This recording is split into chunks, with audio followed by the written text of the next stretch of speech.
Okay, I'm ready to start admitting.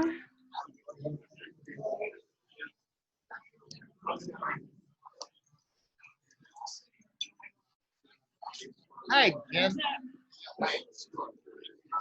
All right, so.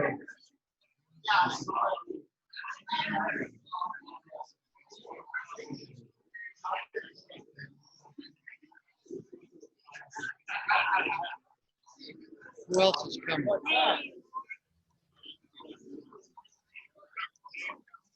Is Dave coming? I don't know if we're here. Somewhere else. Grab a couple of chairs there. I just put a couple of chairs out. What do you mean, like here? No, over there. Just, is it working? It is. I pulled it out. Yeah, yeah. Well, we'll regroup before we start. Put your mask on. Sit down. Why don't you sit down? What's that? Why don't you sit down? I'm sitting. There you go. I'm in. There's no list. This table's all full. I got This whole family here. this table is all full. How are you? Bill Or something else besides pizza. Besides pizza. Okay. Hello, Lucinda. Hello, how are you guys? Lucinda. Hi. Well, good morning, Lucinda. Rick, Long good time no morning. see. Good morning, how are you guys? Good. Hey, Tom. Hey, Brad. I'm going to see you Friday morning. Good. Good. So, Lucinda, what's going on with you? It's a long time no see. I know. Well, we're just doing our first Zoom and Facebook in parallel. So we've split the volunteer team, and so you guys got me. And we're going to try How lucky to can we be? Yeah, this is certainly a technology challenge. Oh, that's got to be an understatement. The Yeah, sleep challenge, too. exactly. So we have 2 camera crew on staff. We've got, of course, the Jeff Crilly Real PR News on staff with us. They're at the place. And then Jan and I are on Zoom with you guys. So it's definitely an interesting meeting. Absolutely. Yes. Lucinda, and LinkedIn's supposed to be coming out with some kind of a video program too. Oh yeah, it has LinkedIn Live. In fact, the Jeff Crilly group's done several now. And you used to have to qualify. You had to go sign up to be in the beta test site. And now they've loosened it up since the COVID-19. So now it's just needing some extra software to make it work. So yeah, it's available to everyone now. You used to have to qualify. Okay. I was on a LinkedIn Live a month or so ago. A lot of what? I was on a LinkedIn Live session about a month and a half ago. How So did it go? It went well. It was just different. Yeah. But now it's Okay. good. Yeah. It's kind of like doing a podcast. Yeah, exactly. Well, and there are a couple of videographers in town that do both LinkedIn Live out of one camera and Facebook Live out of another camera, and then whatever their normal equipment is. So that's always exciting. You've got to have the space to do it, though. Oh, I bet. Yeah. Yeah. Sorry if I seem a little distracted. Every so often I have to check the list here for allowing people to join us. There we go. Welcome all. Good morning, everyone. Morning, Hello, Randy. Randy. Hey, Randy. Good job, by the way. On getting on this morning, No, on your first Friday book club. Thank you. Thank you.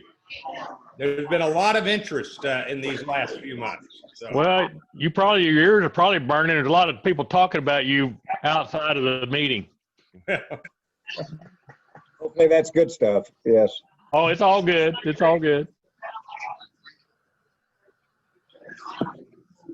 So, Lucinda, do we have any sense of how many people are live versus on Zoom right now? I will be able to tell you Zoom in a few minutes. Let me go check and see how many's face to face. I see Jan and the slide, but I can't see people. The slide for me up in the upper left is going to be the guys on live on the stage. The second Jan Claudner I see that's got the screen up in the air, that's where Jan's going to be on the microphone with us. Okay. I'll be right back. Okay.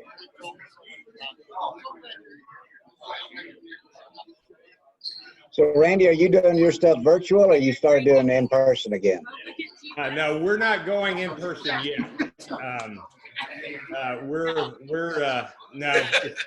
going to keep it Zoom for a while. We'll see what happens.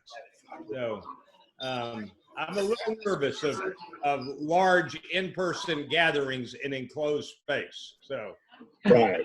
that's me. That's me. Okay, I'm back. We've got 135 going to be there with Bill face to face, and we'll have about 60 on here. That's wonderful. 17 now. Well, I'm telling you the registered numbers when they all get joined in here. We're having 60 on virtual? Yes. So that's Okay. between the two, that's back up to the 200. Cool. And I said, well, And if Jan's microphone to the room gets too noisy, let me know. I'll turn it off. yes, because this is. Hi, Brian. I can mute them.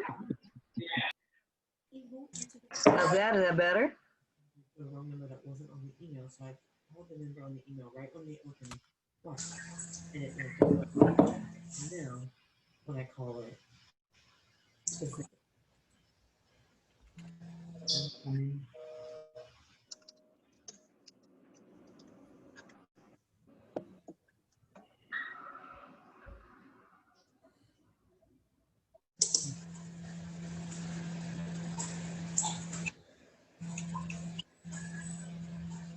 Who on here is new to the group? I'm new. Jim Struble. Hi, Jim. How are you? I'm doing. Welcome to Success North Dallas. Thank you. Is this, Good to be here. Should have been here a long time ago. yes, you could have been my guest. I should have invited you, huh? Welcome. Anyone else first-time guest?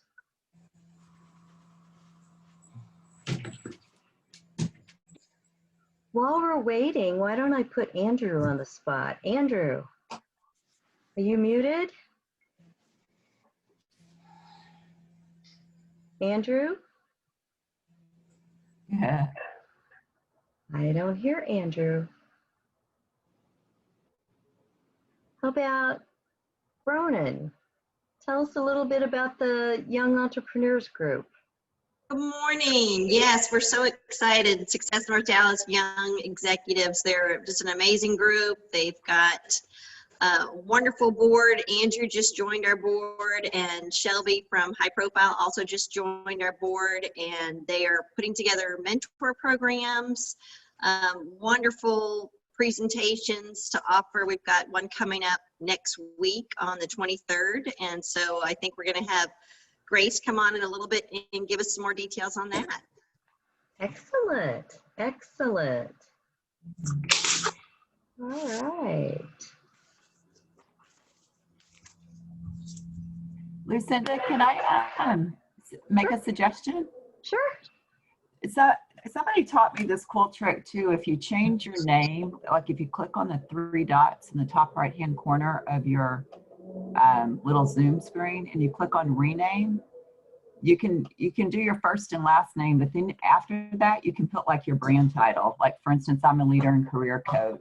You know, Randy might put, I don't know, Randy, what would you say on yours? You're a What's the question again? what would you put as your brand title? You're a, I don't know what yours is. I know what you do. Friday book synopsis. I guess go with the name. First Friday book synopsis. But it just helps to get to know each other because I don't know everybody in the room. So I'll do mine. I don't know if anybody else is game, but it would help me get to know y'all. All right, I'm hitting OK. Yep, mine's changed. I could put Success North Dallas behind my name too. Yeah, it'll roll off anyway, but. Yeah, okay, I see yours is leader and career ... I know, I don't know why mine's so, I'm gonna have to make it shorter. Abbreviations are tough. Yeah, exactly. Should we check in and see if anything's going on in the room? I'll turn on the mic for a minute and then we'll turn it back off. So Kelly, I just added that to my name. Thank you. Sure. Well, thank all of you that are doing it because it just helps me get to know people. And this is in the idea. upper right corner, you say the three dots. Yes, and then click on rename. Well, mine is saying chat and pin video. Oh, interesting. Oh, that is weird. Huh. Jim, you're special. I am, that's true. Oh, nice. By the way, if I look hungover, I just had cataract surgery. And so my left eye is still bloodshot and still swollen. So I promise you I have not been out on a binger. Not that we would fault you for that. So Congrats. We'll hold that against you anyway. So how'd the surgery go, Randy? It went well. Everything went well. So Good. Congratulations. I'm 3 weeks away from getting glasses to balance it out. So I can read great, but I can't quite see from a distance the way I need to, and they have to wait till things settle. So I've learned more than I ever wanted to know about cataracts. Randy, we're glad it went well. That's great. Thanks. Thanks. Lucinda, do you know how many people are actually meeting in person versus on Zoom today? Yes, I think Randy asked me that question a few minutes ago. There's about 135 for in person, and there's going to be about 60 on here. And Right. we didn't put out the word that we were going virtual until, let's see, was it Friday or Saturday? We put out the word, and we instantly had 20 people sign up for virtual. Lucinda, is that 135 people that have been counted or people who reserved? People that signed up with their guest. Okay. Okay. Yeah. Yeah.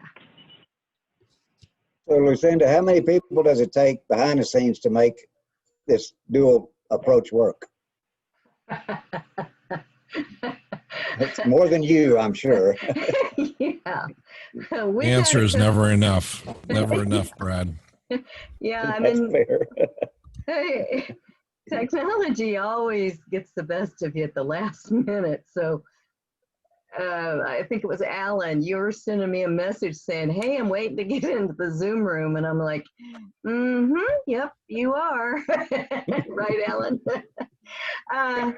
There are 1, 2, 3, 4, 5, 6 of us this morning putting this together.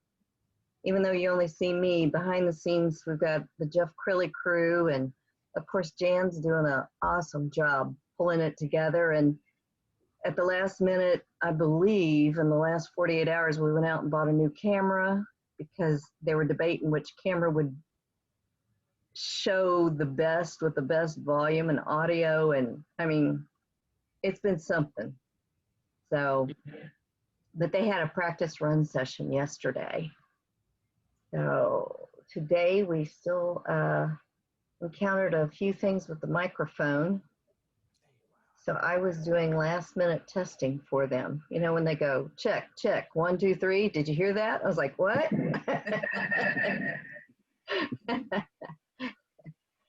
I thought that was due. I mean, I use the same situation and ask what, because of my age, getting older, you lose a few things like that. So, Alan, I haven't understood that at all. huh?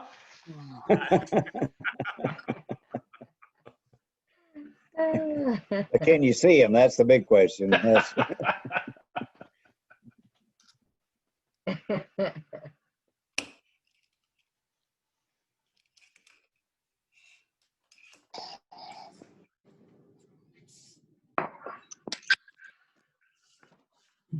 Okay.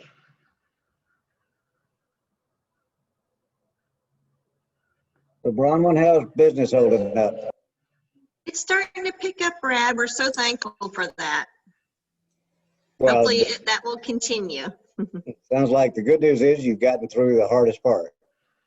That's what I'm thinking also. Good for you. Congratulations. Thank you, Brad. How are you doing? Good. We're hanging in here. Amazingly enough. Yes. It's been different. So y'all back in the office or not? We actually, I just started working from home last week. We decided not to renew our office lease. So it was coming up actually this month. So we're all just continuing to work virtually, which is great. Just in total. Mm-hmm. That's a major move. It is. I got some co-working space for us in case we need, you know, for conference rooms or weekly meetings if anybody wants to interview or conduct something off-site. But really, the virtual has been working well for us so far. So we're going to continue it and see what happens. Good for you. Now, you bought the whole thing last year, didn't you? I did. Congratulations. That's huge. Yes. Good for you. There are people who are certainly saying that we're going to see a permanent larger percentage working from home when this is all over.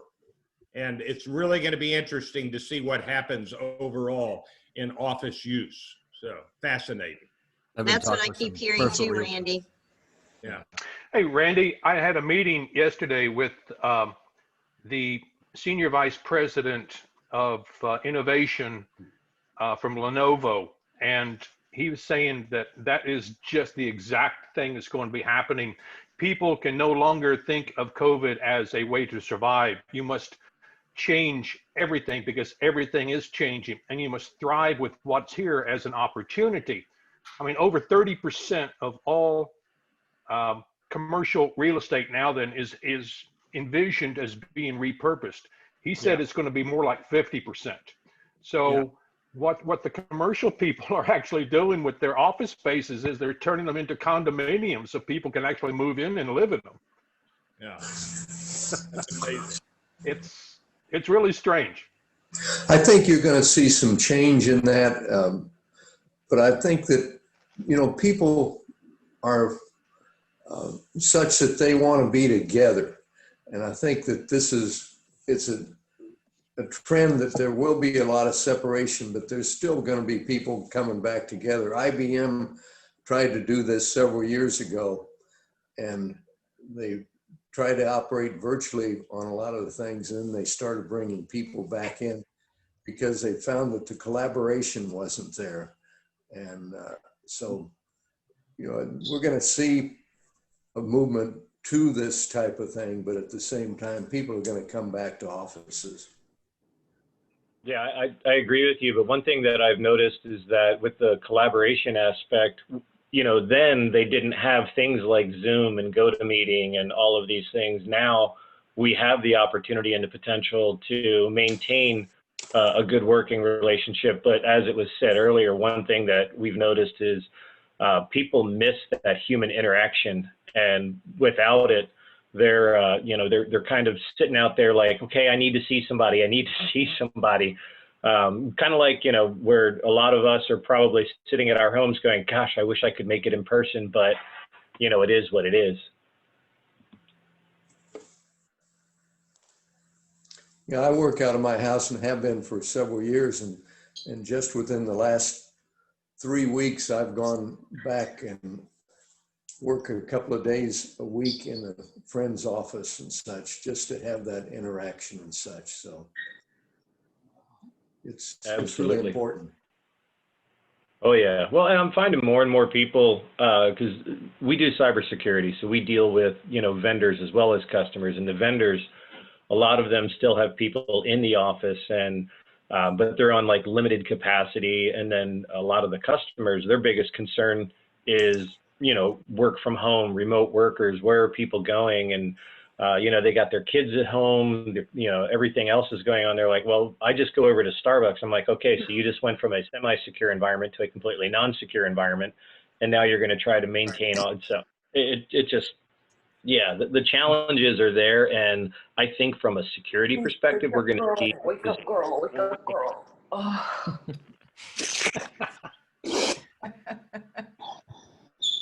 So when I talk to some of our customers, they're not going back into their offices, and most of our customers are outside of Dallas anyway. So instead of getting on an airplane and flying somewhere, it's become much more acceptable to have a video conference with them. So I don't know exactly what's going to happen, but my travel budget is hit zero. And I'm actually not really unhappy about that, but I do, I would like to get on an airplane, go fly and meet somebody, but a day trip to Washington or something is just, I don't know when that's ever going to happen again.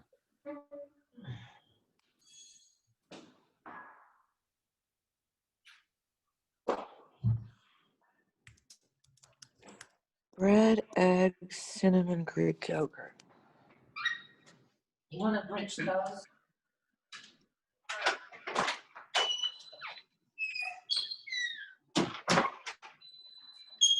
Good morning.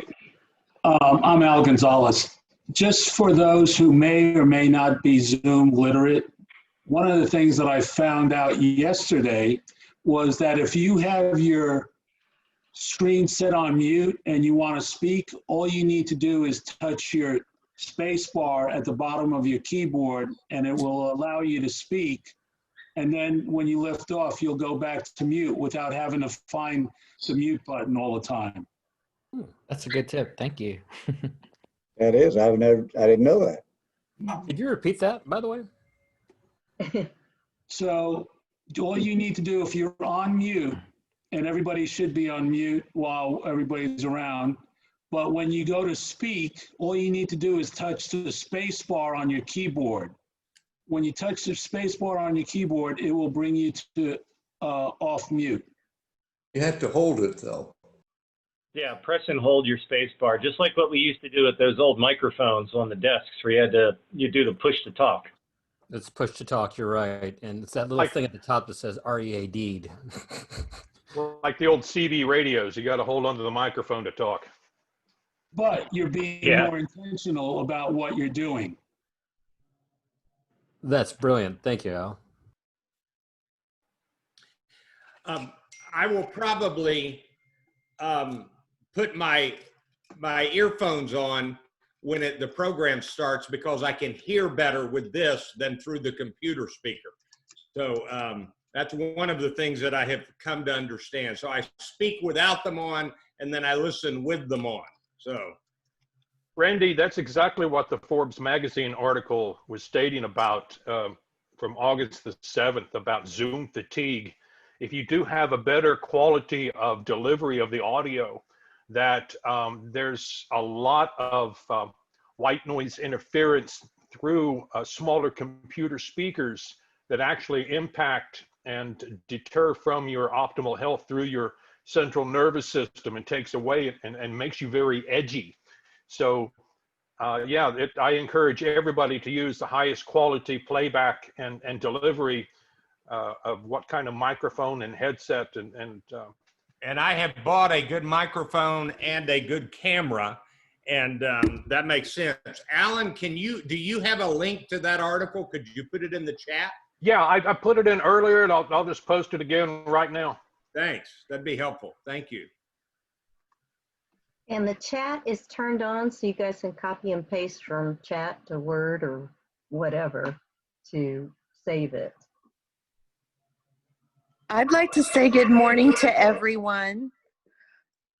I'm Good morning. Stacy from Single Parent Advocate, and my professional job is marketing. And I have a shoot today that I'm getting ready for. We're doing an awards ceremony. And so I was unable to go to the event face-to-face. So I want to thank those of you who arranged the Zoom so I could be here for this day, and just wish you all greetings. Thanks, Stacy. Oh, I wanted to also applaud the First Friday Book Club. I went to my first meeting of the First Friday Book Club, and I found it so rewarding, especially about the topic of management styles. It is long overdue that we become open to and start getting into, what was it? Humanocracy. Humanocracy. Yes. Very, very much in my heart. Working with single families and trying to develop a successful work model where you can actually Morning, be a everybody. good parent and be a good employee is huge. Randy, how are you? Dan, good to see you. Yeah. Stacy, thank you for that. Thank you. Oh, yes. It was very, very, very awesome to hear. Thank you.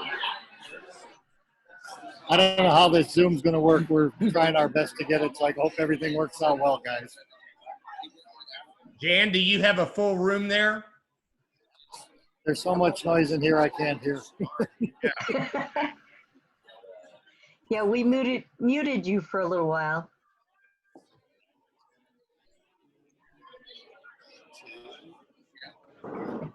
Everyone on Zoom hear us? Looks like it. All right. Dan likes this so much, he's on here twice. Audio. Well, one is to Dan actually sitting at the table. You can see him drinking coffee. And the second one, that's just a picture of Dan, is going to be live to the stage when we start.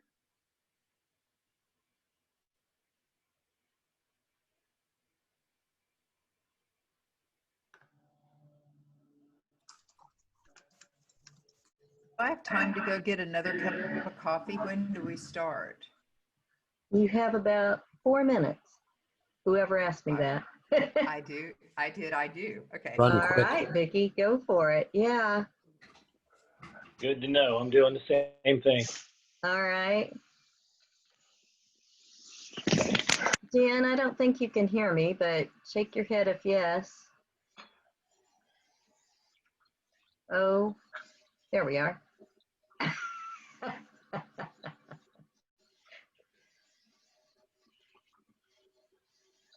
Nope, he's getting ready. Okay.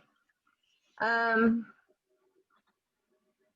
have one person that has registered with their phone number, and I have no name, so they've been sitting out there about 10 minutes now waiting to get in.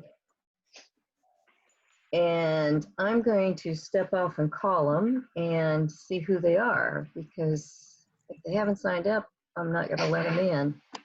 I'll be right back.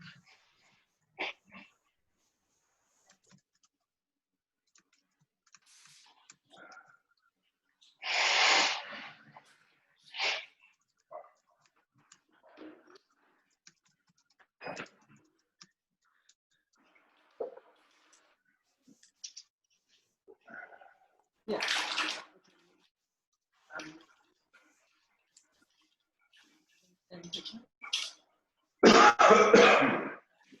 Well, she's gone. I had an experience using Zoom last week at a meeting, and I was one of the speakers, and I had my script, I guess you'd say, on my screen.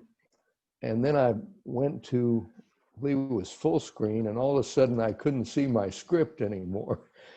And one of the nice things, though, about having it on your screen is that you can actually have what you're going to be talking about on the screen, and the people in the audience on Zoom cannot see that. So you're looking right at the computer, but at the same time you have your, I guess you'd say it's kind of like using a, just like the president uses and others use with their information up before them. So it's really a nice feature to be able to do that.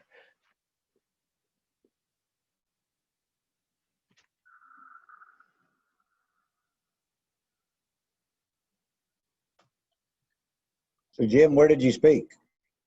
This was a Rotary meeting, and we had a guest speaker from Hawaii, which is one of the nice things about Zoom, is that you can get speakers from other parts of the world and bring in somebody special. This was Kent Keith, who is the author of a lot of things about servant leadership.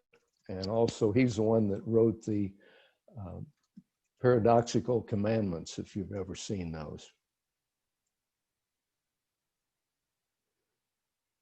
So do you remember any of the paradoxical commandments? Yes, some of them are about if you become successful, you'll acquire a lot of friends, and other things about, you know, when you do become successful, there'll be a lot of folks that'll be against you. Love them anyway, things like that. I should pull those out.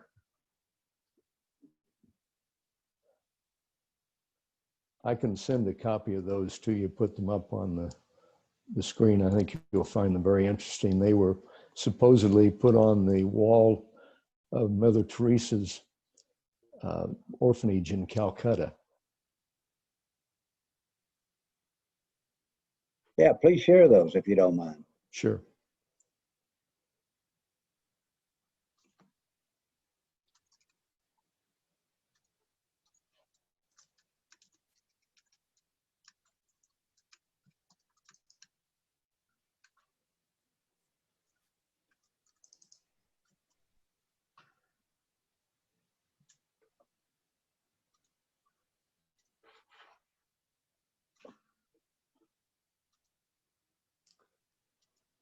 You read you the first one while we're here. People are illogical, unreasonable, and self-centered. Love them anyway. If you do good, people will accuse you of selfish, ulterior motives. Do good anyway.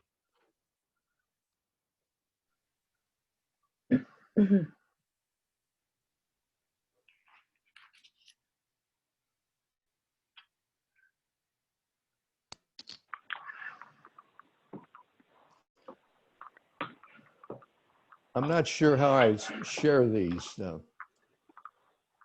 Somebody put a link in, Jim, so for where that was posted on the internet, but what's up here is really great.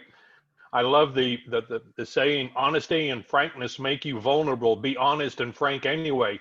Being here in Texas, I don't know any other way to be but honest and frank. It's yes. So are you seeing that from my screen or? No, in the chat box. In the chat box, oh, okay.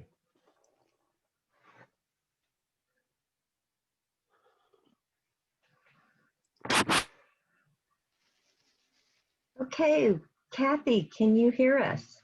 Glad you all are here too. Let's give a loud round of applause. Yes, indeed I can. Okay, I'm going to mute everyone. Thank you. I'm going to put everything on mute. Okay. First, I want to go over a couple things, mostly for the Zoom folks. Even though your mic is now muted, Lucinda, I hope you have everybody muted, because I don't have it here, I can't hear. But everything is muted and stay muted until we end the meeting, and then you'll be opening up yourself. If you're on live Zoom and you're on a mobile phone, please don't be making breakfast or cleaning out your garage or doing other things that You don't want all the rest of us to speak, because we want that to happen. If you have any comments to make during the meeting or wish to send a general message to everybody in another purchase, just go ahead and use that chat function. It works really well. And we'll also use that for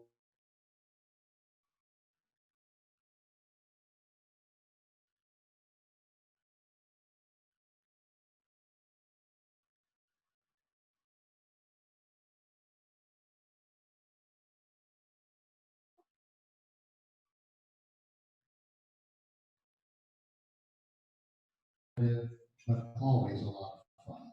So thank you for joining us, and we're going to begin.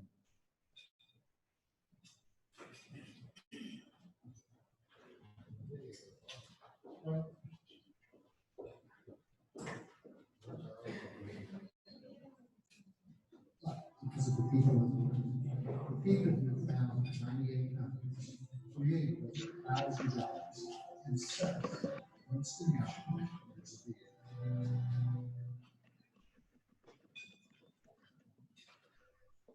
And now, live from the close of Prestonwood Creek, my SMD business partner and long-time friend, founder, and CEO, Mr. Bill Wallace. And that is my Ed McMahon.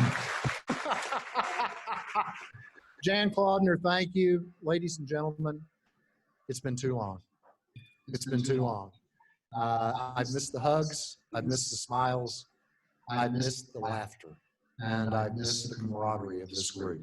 As that video said, 99 companies, 1,000 jobs, 7 young entrepreneurs of the year, all out of this room. You know, Albert Einstein put it well. A life lived for others is the only life worth living. And that philosophy of giving first, that philosophy of giving back, has been the cornerstone, the servant leadership of Success North Dallas. So it's time for one more round of applause. And that's applause for the members of this group that next month will be celebrating 32 years. March, wow, yeah. Our March meeting, had we have had it here, would have been our 26th year here at Prestonwood. So the milestones just keep coming along. Jan has been with me for 31, those 31 years and 10 months. And I can't thank him enough. There wouldn't be a Success North Dallas without you, Mr. Clauder. Thank you, Bill. appreciate it very, very much. That's a feat in of itself, you're retired. I acknowledge that. I totally acknowledge that. If you didn't hear what he said, putting up with me for 31 years is a feat. So anyway, when you look at our logo, it tells the story. The interlocking seas, that's what we're all about. Connecting the right people for the right reasons at the right time.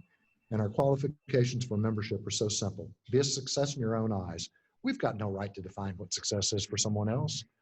On your commitments, let's go back to the handshake and be a giver. It's all about our fellow men and women. So with that, I want to say a special welcome. We've had a number of you join over the interim break, of which we had an incredible time. We missed one meeting, that was the March meeting, because one of our members was sequestered up with Dr. Fushi for January 4th through the second week of February, and Dr. Gerald Turner. And he called up and said, you need to cancel your meeting. I said, I'm not going to cancel a meeting. He said, you need to cancel your meeting. You're going to cancel it. And so when we canceled it, we pretty much led the pack. And we said this, we're a group of community-focused leaders, and it's time to lead now by canceling our March meeting. And that's what we did. We've been on Zoom ever since. We've been in 3 countries, 12 states, and it's just been a fabulous thing. And so a special welcome to those of you out there on Zoom, to those of you new to this room here today, and take a look at our website. During this period of time, we built an entire and launched a new website, thanks to RP1 and Brad Parnell. It's pretty good. And also, I want to say something about COVID, respecting COVID-19. If your table's comfortable without a mask, fine. If someone there is not comfortable, then please wear a mask out of respect for them. And also, if you did not register, please make sure that we have your name and your email out front, because it's contact tracing. If God forbid something happens, we want to be able to notify everyone here. So make sure your email and your name is out front, just to be on the safe side. I'd rather be safe than sorry. So with that, I want to thank the team. I thank Jan, but Michelle Pearson is pretty much our chief of staff, and she's been working the outside. Through this group, she also met David Hamilton, and she's now his business partner out of this group. So great things happen. Dean Lindsay, Melanie Murphy, Casey Haston, Anya Zagan, Tammy Barrier. Got such a great group. Jeff Crilly and Chris. Where's Jeff? Did he have to go? And Chris, of course, here on the camera. Real News PR. They've been alongside of us for many, many, many, many years. And take a look at Jeff's publishes a daily rundown every day, 365 days a year. And I think he's featured about 30 or 40 of Success North Dallas's members. So he does that every time. Lori Williamson with Rare Type, Casey Haston, May Farron. We're going to put them busy because we have out-of-town guests coming for October, November, and December. So we'll have a great lineup in person for that. And then Lucinda Ruck is at home. She does our LinkedIn, and today she's our official gatekeeper. So she's keeping out the Zoom bombers. And so Lucinda, thank you for that. And Kathy, of course, Kathy Clatterbaugh back here does our Twitter account. And, you know, I keep getting tweets because of her the entire day. I'll still be getting them in the morning about the meeting. So these are our volunteers. These are the people that do this because they believe in Success North Dallas. And they all have their own jobs. And where's Misty Hoyt? There she is. Misty, our photographer. I need your help getting the Oh, excuse me. I feel like Maxwell Smart here. Why does it want me to set up a new account? Sorry, you guys. See, it's not just Zoom that we were having a problem with this morning. But thank you, Misty, for that. And then social media. Please take a moment if you can. And there's our hashtags up there, but let people know you're here. Let people know you're having fun. And Scott has a new daughter-in-law. So I was going to mention that if Doug was here, but his son just got married recently. And I want to say huge congratulations to you on that one. That was an unbelievable wedding. And anyone here running for public office? If you are, stand up and introduce yourselves. If not, I just wanted to acknowledge that. And then our young executives. We started Success North Dallas as young executives about a year and a half ago. And they've just done some phenomenal things. And they've started meeting again. But Grace Spees, come up and got a couple of minutes. Just tell what's going on with the young executives, if you would. Great.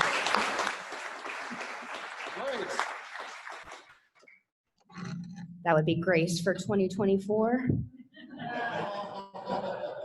Just kidding. So earlier this year, the stock market went like this. And for the people in this room, I imagine you all know what that means when the market goes like this. It means it's time to invest. It's time to buy. Now the market is recovering. So there's a moment when the world goes like this. There's a moment to make a choice. There's a moment of opportunity. There's a moment to invest.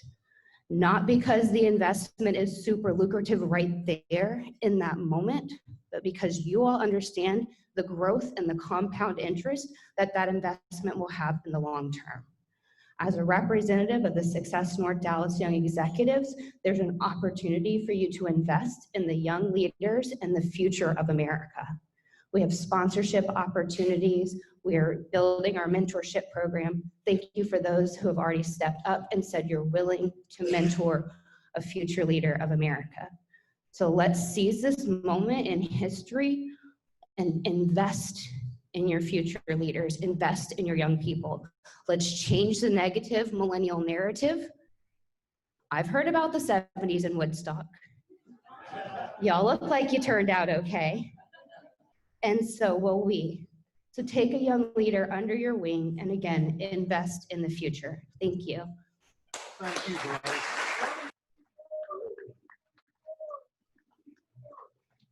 I also might add that she is the executive director of the Farmers Branch Chamber.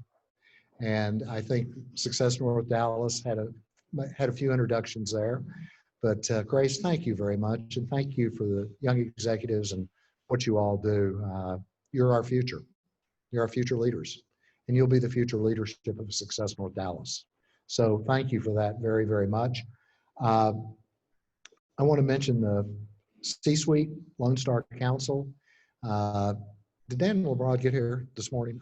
He was going to try. But anyway, we started a Lone Star Council in C-Suite. If you want more information about that, reach out to me. There'll be a meeting on October the 8th. I think it's at 8:30 in the morning. We'll put out more about that. And then, Michelle, where are you? Michelle, you wanted to say something?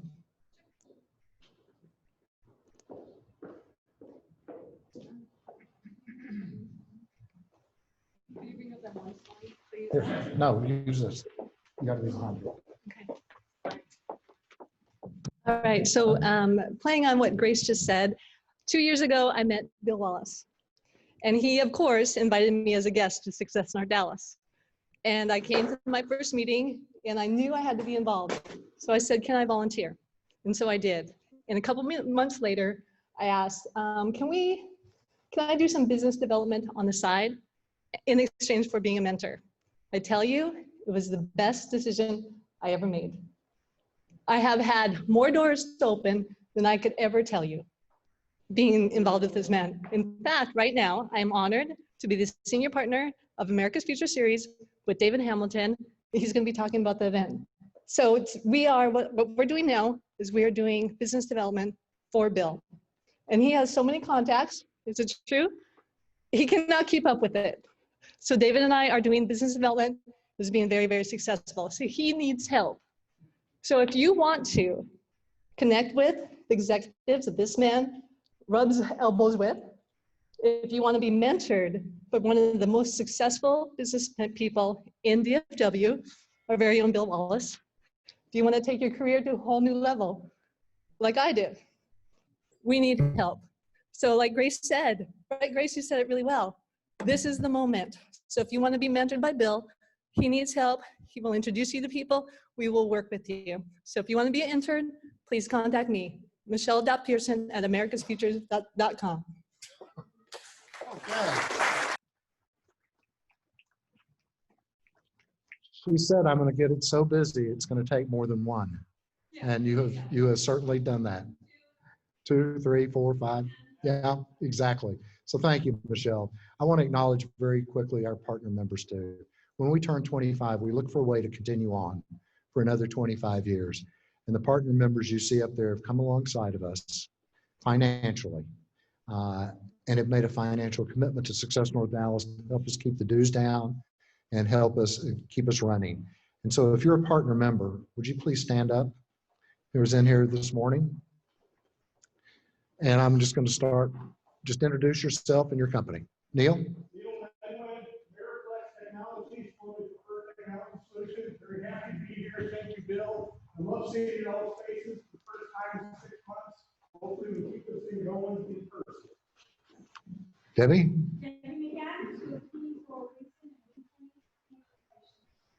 Cleaning for a reason. They clean cancer patients' homes. Neil Medwed, technology. It's your technology provider. That's the bottom line in cybersecurity. Please.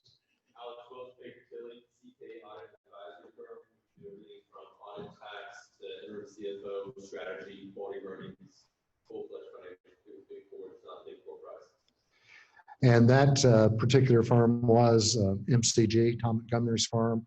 They're also referred to as the entrepreneur's godfather. That's who you use as an entrepreneur as well. Please, Mark. Hey, good morning, everybody. Mark Birch from Central. We're here to help you get back to the office. Unless, of course, you want to stay working from home. And your 2 dogs. Mark Berg, City Central, unbelievable. Success North Dallas office is there, and it's a family environment. It's not a co-working space. it's a family.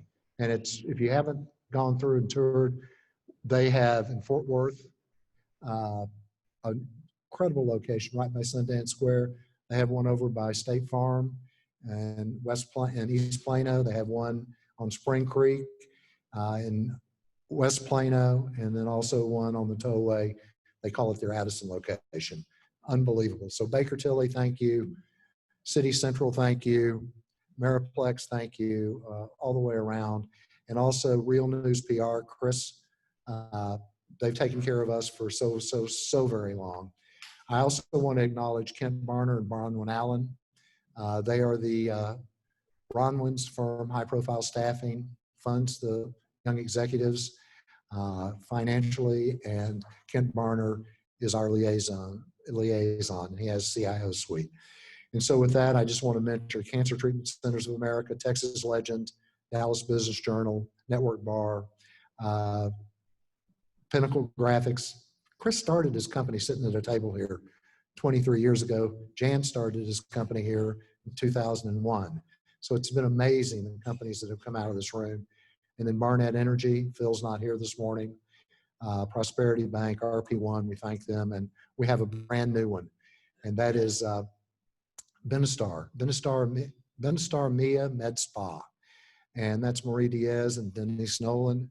And we'll be hearing more about it. Denise or Marie make it today? I think they're busy opening a new spa, and they've got the stem cells. They've got it all there, and it's unbelievable. I always do a quote, and this quote defines the gentleman I'm getting ready to introduce. A servant leader is a servant first, beginning with the natural desire to help others. And that comes directly out of my book, and I couldn't think of a more apt description for Scott Murray. Scott Murray, unbelievable, from presidents, U.S. Open, World Series, World Cup, Olympic Games, 35 Super Bowls, and over 3 decades with NBC television as a multi-Emmy award-winning television sports anchor, and also a broadcast journalist. He's been recognized as a living legend by the Dallas Press Club. He retired from nightly television news, DFW, and then he started another TV and public affairs program called Talk Street. Then as host of an Emmy Award-winning TV show, Conversations with Scott Murray. A couple of books under his belt. Chairman and CEO of Murray Media. Murray Media is a national media company traveling all over the U.S. And Scott will tell you, he has 2 crowning moments. One was when he was named Father of the Year. The second one was when he won an Emmy with his son when they took Medal of Honor veterans, winners, back to Normandy and spent several weeks over there. So he and his son Doug won an Emmy together. And I still think that is one of the, just the way he says that, one of his proudest moments. For decades, he's been involved with thousands of nonprofits. I couldn't even give you all the names, but if there's a nonprofit in Dallas that hasn't worked with Scott at some point, I can assure you they probably will. Super Bowl host committee, I could go on and on and on, but Scott and his wife Carol have become great friends of Success North Dallas and myself for so many years. And so Scott, please join me. And I think you have a special guest as well. I'm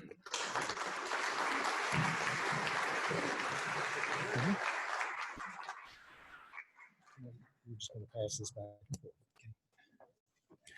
Just so you're all aware of it, we're going to pass this back and forth because apparently there's only one mic that works into the Zoom system so that all of our friends on Zoom can. So you go, hey, Scott, couldn't you guys afford 2 mics? Yes, we could afford 2 mics, but we're going to share. We're going to be benevolent and kind. Bill, thank you for your kind words. And thanks to all of you for being here on this Wednesday morning as we get to the middle of the week, over the hump day, as they say, and just really look back at the incredible legacy of over 3 decades of what Success North Dallas continues to do in our community. So I'm proud to be here. I'm pleased to be here. Bill was a longtime friend, and it's always fun to come back and see so many people that I've come to know over the years because of organizations like Success North Dallas.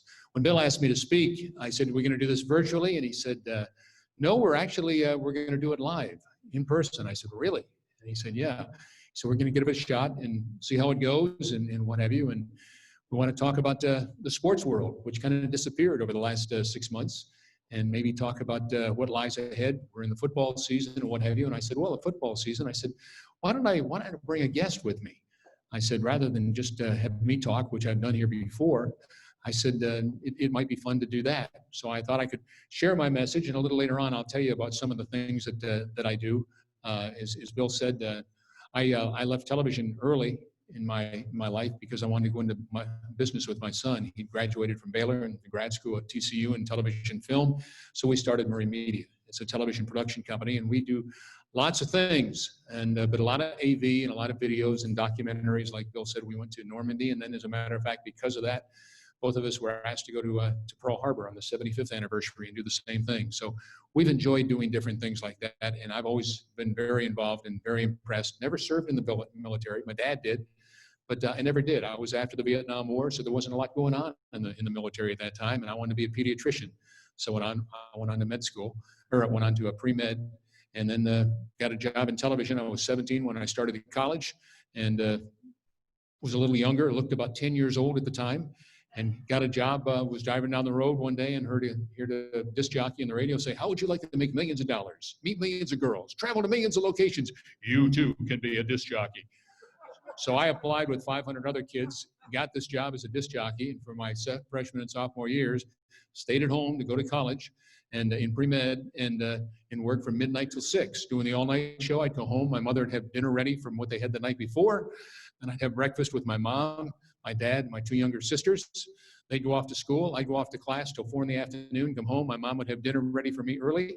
I'd have dinner, go to bed at 5, get up at 11:30, go off to the radio station. Did that my freshman and sophomore years, and because of that, I called myself Doc Scott, the sound surgeon, because I was spinning records and there were billboards around town. And general manager at one of the, one of the television stations saw that and said, oh, gee, that's kind of cool. Gee, I need to call Scott. I know who he is. I've heard him on the radio. Asked me to come into his office. I went in, he opened up the desk drawer. I said, Mike, how are you? And he said, good. He said, would you try this on, Scott? And I said, what is it? He said, it's a fake mustache. I need to give you a little age and a little credibility so you don't look like my baby-faced paper boy. He said, you could be a great news anchor. And I said, Mike, I'm most honored. But I said, I don't want to be in television. I said, now if you got a job in sports, but I really want to be a pediatrician. And I said, my best friend died of leukemia when we were both in 2nd grade. So I decided then I was going to find a cure for cancer or leukemia. Haven't done it yet. But the point is, I said, that's what I'd like to do. You got a job in sports. So we talked to the news director. They sent me out with the sports team. I did a couple of stories. They liked them. They actually put them on the air. I'm still 18, 19 years old.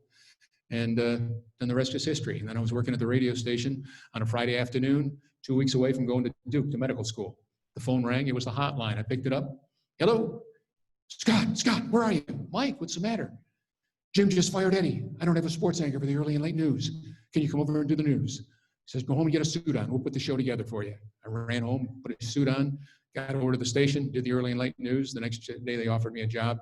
The rest is history. Never went to med school and started in television when I was 20 years old. So it's crazy how things happen. You just never know. But along the way, I met some incredible people. Wrote a book about it about 10 years ago, Whatever It Takes, Life Lessons Learned Through Sports Legends. And apparently ESPN has something to tell me here that I just hear the phone going off. But the point is this. When you're focused on things and you get a chance to be a part of different things, it really is special. And so I have really had a chance to meet some really neat people. The Roger Staubachs of the world, the John Wooden, one of the greatest coaches, well, the greatest coach in the history of basketball, college basketball. But he was more focused on what he was as an individual, his integrity, his character. That was number one. He talked about your reputation.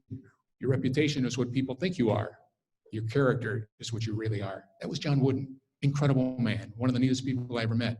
Then I was lucky enough to do a couple of events with a guy named Jesse Owens. First book I ever wrote or ever read when I was in 6th grade.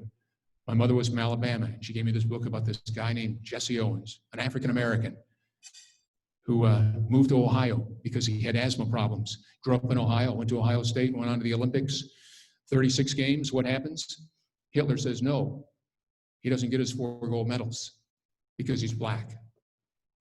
Jewish, black, diversity, inclusion. Where was it in 1936 in Germany in Berlin Games? Didn't exist. And then I got a chance to meet Jesse Owens, and was one of the coolest things I ever did in my life. And we became friends. And even after he passed away, his wife kept in touch with me. Just special people. And one of those other special people that I would put in that group is the gentleman I'm about to introduce to you right now. Was a valedictorian at his high school in Georgia.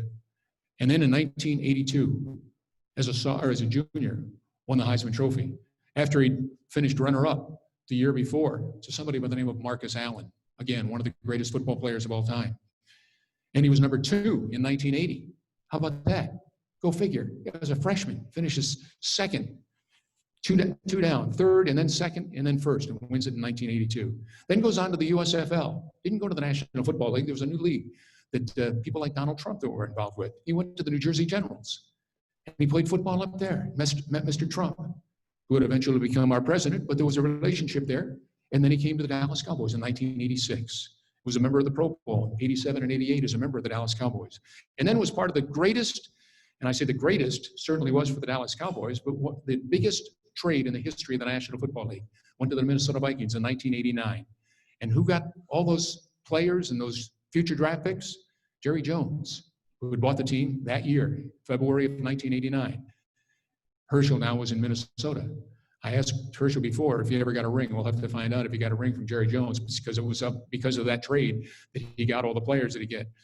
Emmitt Smith in 1990, Darren Woodson in 1991, and the list goes on into the early 90s, and the Cowboys become the first team in the history of the National Football League to win 3 Super Bowls in 4 years.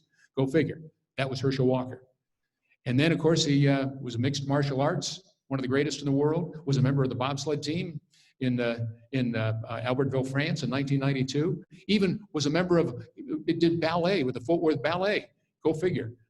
And to this day, if you have a chance to talk to him, he's just one of the solidest, most kindest people I have ever met in my life. So when Bill said, "You want to bring a friend?" I said, "Yeah, I know just who I'm going to bring." I just did a podcast with him a couple of weeks ago. 150 players, the greatest 150 players in college football. There was a list that was put together by ESPN a couple of years ago. Roger Staubach's on that top 10 list. There are other people that you'd come to know. Who's number 2 on the list? Second only to the great Jim Brown, Herschel Walker. That's pretty good stuff.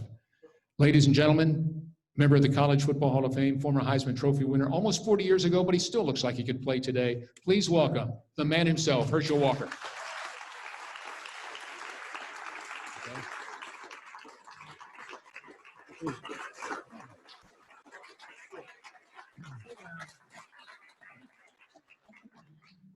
Well, how about that? Standing ovation? You didn't even say anything yet. I know. That's pretty good stuff. Well, I tell you what, my friend, it is great to see you. Thank you so much for being here, and thanks for all you continue to do. I didn't talk about your involvement with the military. I didn't talk about your involvement with so many other things. And of course, your business, which I also want you to talk about, and then we'll talk about some of the craziness that goes on in our world today. But first of all, thank you for being here. You do look like you can still play football. We're going to have to pass this mic back and forth like that. But no, that's all right. That's all right. No.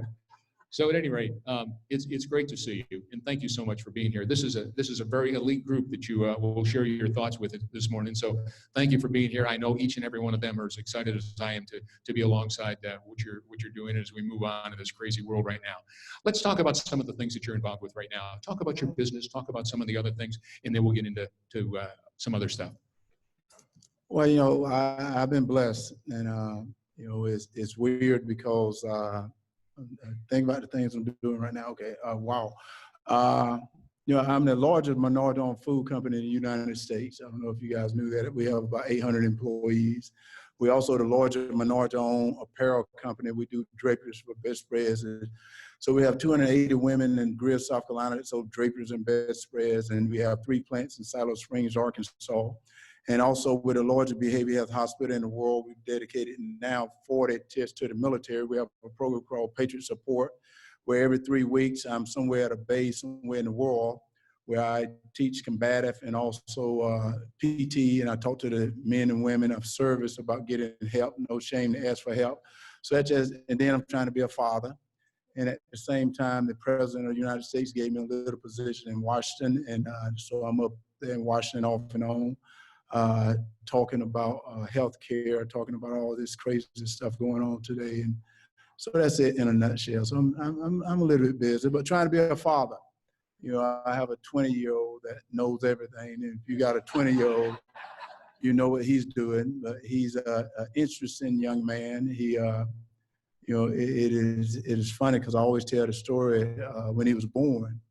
You know, he was born in Irving Hospital right here on MacArthur, right between 114 and 635, that little hospital right in between there. And he was born, and I delivered him because I was there in the hospital room. The doctor was on my right side, and I delivered him, and he had this long old head. He looked like an alien when I first saw him. Like, what the crap? So I happened to tell my wife that I said, your parents got some awful genes, because I knew it went from my side of the family. Like, what the crap matter with this kid? But you no matter how ugly your kid is, you think he's pretty and stuff. And I'm like, wow, they cleaned him up. They put the cap on top of his crown. And I go, man, he's not that bad looking. He's pretty good. And I remember them willing him, and I got a chance because that night, September the 30th, 1999, that night there was 15 little babies born in that hospital. Christian was one of them, and I happened to wheel Christian into the window. But there was only 2 nurses there, so I was having to stay there and feed some of the babies. But I wheeled them up to this little bitty baby that was there at the window. So I don't know if someone had a little girl at that hospital too, because I'm the one that moved that little girl over. And the reason why is because when I got up there, I saw this little beautiful little girl. You know, most kids are ugly when they're born, let's be honest. And this little girl had this round head with all this hair. This was a beautiful little girl. And I go, wow. I said, I'm gonna have to move her over, because everyone's gonna come to this window and look in there and go, wow, that's a beautiful little girl. And then they're gonna look at my child and go, whoa, like they're gonna like alien. And so I moved the little girl over. So if anyone to see their daughter, that was my fault, and I'll take responsibility. But I didn't realize that my mom told me, because I grew up in the South in the country. She said you can shape their head and stuff, because every day I used to rub my son's head, like polishes his head, like trying to rub it down to get his head to come down. But then he became smart. That's what was so weird, because he graduated high school in 10th grade or something. He started college as a sophomore and stuff. He speaks 4 different languages today, and he writes them as well and stuff. But then don't listen to nothing, knows everything. So that's not a good thing to rub your child head when they're little, because they don't listen to anything. Anyway, that's why I'm doing a lot of stuff, guys. Like I said, I've been blessed. And yeah, like I said, we have 800 employees, 3 plants. The military is my love, and I want to always give a shout out to our men and women of service, and also first responders. God, I didn't tell you this, I spent time at the FBI Academy and also the police academy, so I'm also in the martial and all that too. So I do a lot of stuff, guys. So that's what I'm not going to talk about all that, John. All right. Well, let's go back to 1982. You are a junior at the University of Georgia. You were the runner-up to the Heisman Trophy the year before as a sophomore. Now you win the Heisman Trophy, and are still to this day looked upon as maybe the greatest running back in the history of collegiate football. Jim Brown, who I mentioned, finished #1 on that list. You were #2. Tell them this about Jim Brown. I need to tell you guys this here. And well, first of all, I don't know anything about football. Everyone came up to me talking about sports. And Scott didn't tell you guys, I don't know anything about, I never followed football. I learned football from reading books as a little boy. And he was going to talk about the Heisman Trophy. I didn't know what the Heisman Trophy was when I got nominated. And the reason I learned about the Heisman Trophy by reading about it at the library. But what was interesting during this 100 thing of football player, 150 year of football, well, what was weird is they were going to put me as #1. Well, when all this stuff happened about all this junk about the African American, this stuff, you know, I started educating myself. So as I started looking back, they never talked about Jim Brown in college football. So I happened to start, because I never saw Jim Brown play. I never followed him. So I started looking up Jim Brown. And I went, wow. You know, if you start looking at Jim Brown when he played college football, he was absolutely incredible. But no one ever mentions him in college football. And not only was he incredible, but then they didn't give him the Heisman. They gave it to, and maybe he deserved it at Notre Dame. Yeah, Paul Hornady. Well, he probably deserved it, but what I was gonna say is, what was weird is I told the college football I would not go up and accept the #1 spot, because I don't think Jim Brown ever got a fair. I don't think they graded it. I said, They did not give him the Heisman Trophy the year he played. They've never shown his stats. When you ever talk about college football, you never hear about Jim Brown. So I said, I'm not going to go up there smiling like I'm the #1 player in college football if Jim Brown will go before me. And I just wouldn't do it. I thought it wouldn't have been right because I said, it's not fair. I said, if I get beat at something, I'm not going to take the award. I don't believe in every kid get a trophy, so don't get mad at me. I don't believe in that. I think if your kid strikes out, that's tough. It's somebody that you can cry. I'm saying I take you to the batting cage, but I'm not going to give you a trophy for it. I'm going to teach you how to do it because I think giving people something is the worst thing you can ever do. You want to teach them to fish. Don't give it to them because then they get lazy. And we were talking about we ain't going to get into like the millennials because I'll tell you what, I'll play off a little before I get to my next question. You talk about giving awards to kids and everybody gets an award. I got hosed big time in the newspaper and I took more trash and more hate mail and I got called into the news director's office years ago when I went on the air and did a commentary that I didn't think every child should. I said, someday we're going to create a world of entitlement. I don't know if I used that word, but that's what we have become, a world of entitlement. Oh, well, I played on the team. I win a trophy. No, I have a trophy when I was in 7 years old. It's about this big. And I'm so proud of that trophy. I still have it to this day. And we won the championship and we were the only team and we were the only ones that got a trophy. And that's the way it should be. That's the way it should be. As far as what you did, that speaks volumes. If you leave here with any takeaway from what Herschel will share with you today, I hope that was it. That's the kind of gentleman that you're all listening to here today. That he went and told ESPN and told the people on the 150th anniversary of college football, the National Football Foundation, hey, I shouldn't be #1. Jim Brown should be ahead of me. And Jim Brown, if you recall, if your history of football, if you're a big, you'll certainly know what I'm about to share with you very quickly. Paul Hornung was white. Jim Brown was black. This year it was 1956. Paul Hornung was playing for Notre Dame. And, it was ridiculous, but Jim Brown was up at Syracuse University. Well, who knew, football power? No, not at that time. So consequently, because of the national whatever, and if you recall that very year, Paul Hornung to this day, here's a little trivia for you. Paul Hornung is the only player in the history of the Heisman Trophy, which was started in 1935, the only player to ever play on a losing team. Notre Dame was 2-8 the year that he won the Heisman Trophy. Okay? But Jim Brown was black. And Jim Brown, that same year, came to the Super Bowl with Syracuse University. And Jim Brown was not allowed to stay in the hotel in downtown Dallas. He was put in a cab and he was brought to the Naval Center in Grand Prairie. So when Syracuse University played in the Cotton Bowl in 1957, Jim Brown was not a part of the team. He was up at the, as to where they stayed. And then when it came game time, they brought him in from the Naval Station in Grand Prairie and he played with the team.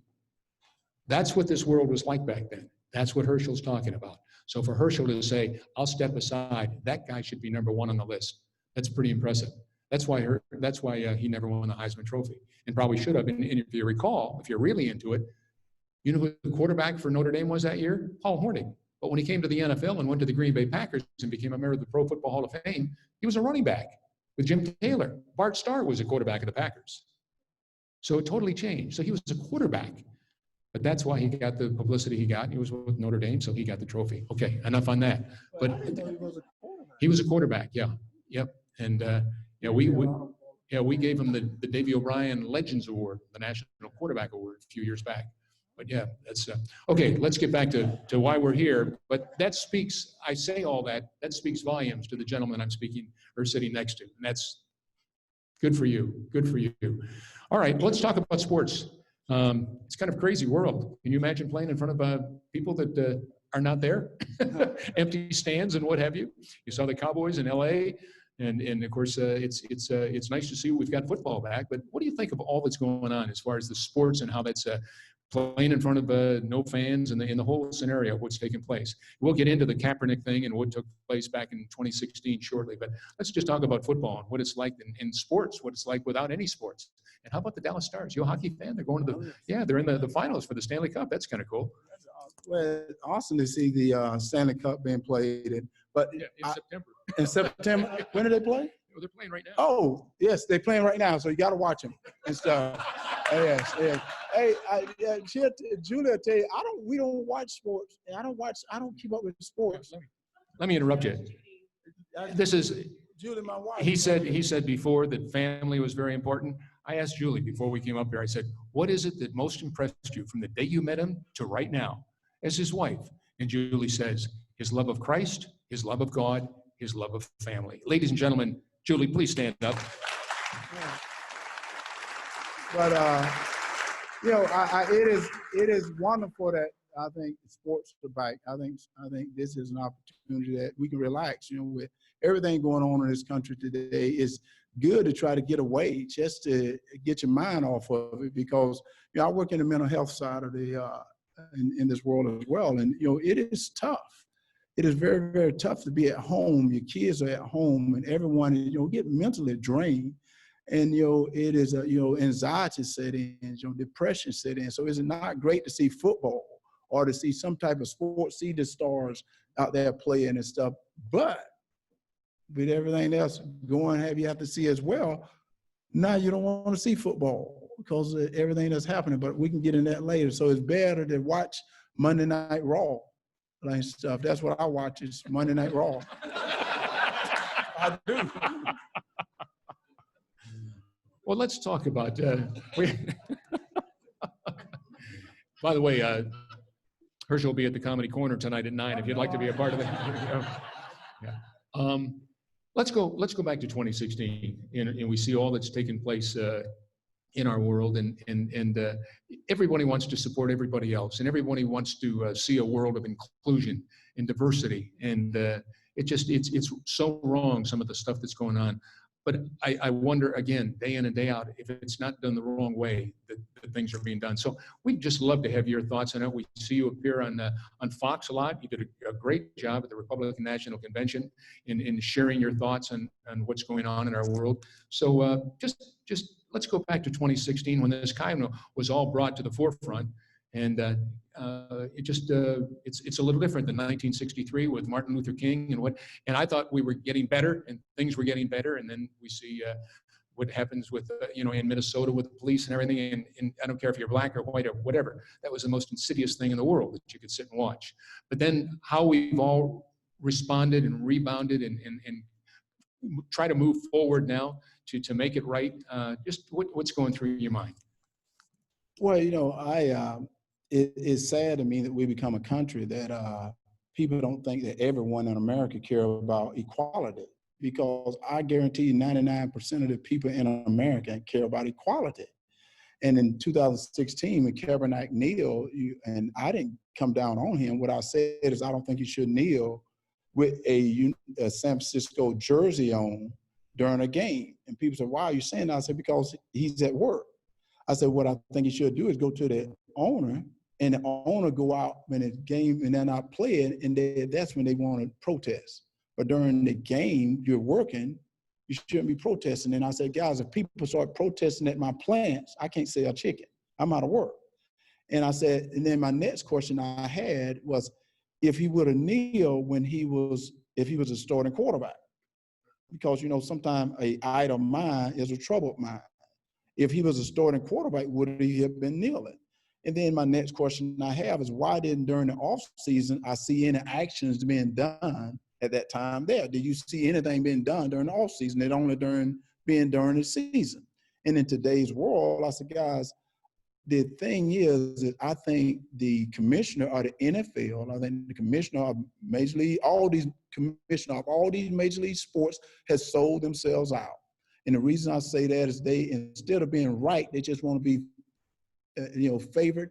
Sort of like, I go to church on Sunday, I pay my tithes, and now I think I feel better. Well, that's not the right. You got to hold people accountable. And don't tell me you're going to protest, but you're not telling me what you want. Has they decided what they wanted? Has anyone heard exactly what you want? Because I have said, and I don't know if you know this, I'm in Washington, and we can talk about President Trump in a minute. I'm in Washington. President Trump, we've known each other forever. I talked to the man over the phone, not his government phone. We talk over his other phone he got. But anyway, the thing that was interesting, I said, guys, everybody in the NFL, in the Major League Basketball, in the Major League Baseball, come to me. I'll take you by the hand and walk you into the president's office. I will walk you into Congress, because the problem you got ain't what's going on in the league. The problem you got is in Washington, D.C. Because if you think about it, why haven't this Congress ever get anything right, guys? Have they talked about social justice in the last 40 years? Have they talked about any of this stuff in the last 10 years? Have they did anything to change anything? So don't think you're going to change it by protesting out there on the field with a game that you should have the people enjoying, not having and then the next question I say is, don't get mad at me, but y'all are the one who made me educate myself. You're the one that made me go look up what BLM was. I went and looked it up, and I go, whoa, these people haven't given a cent to any black colleges. They haven't given a cent to anything dealing with nobody. A matter of fact, since 2013, they made $5 billion.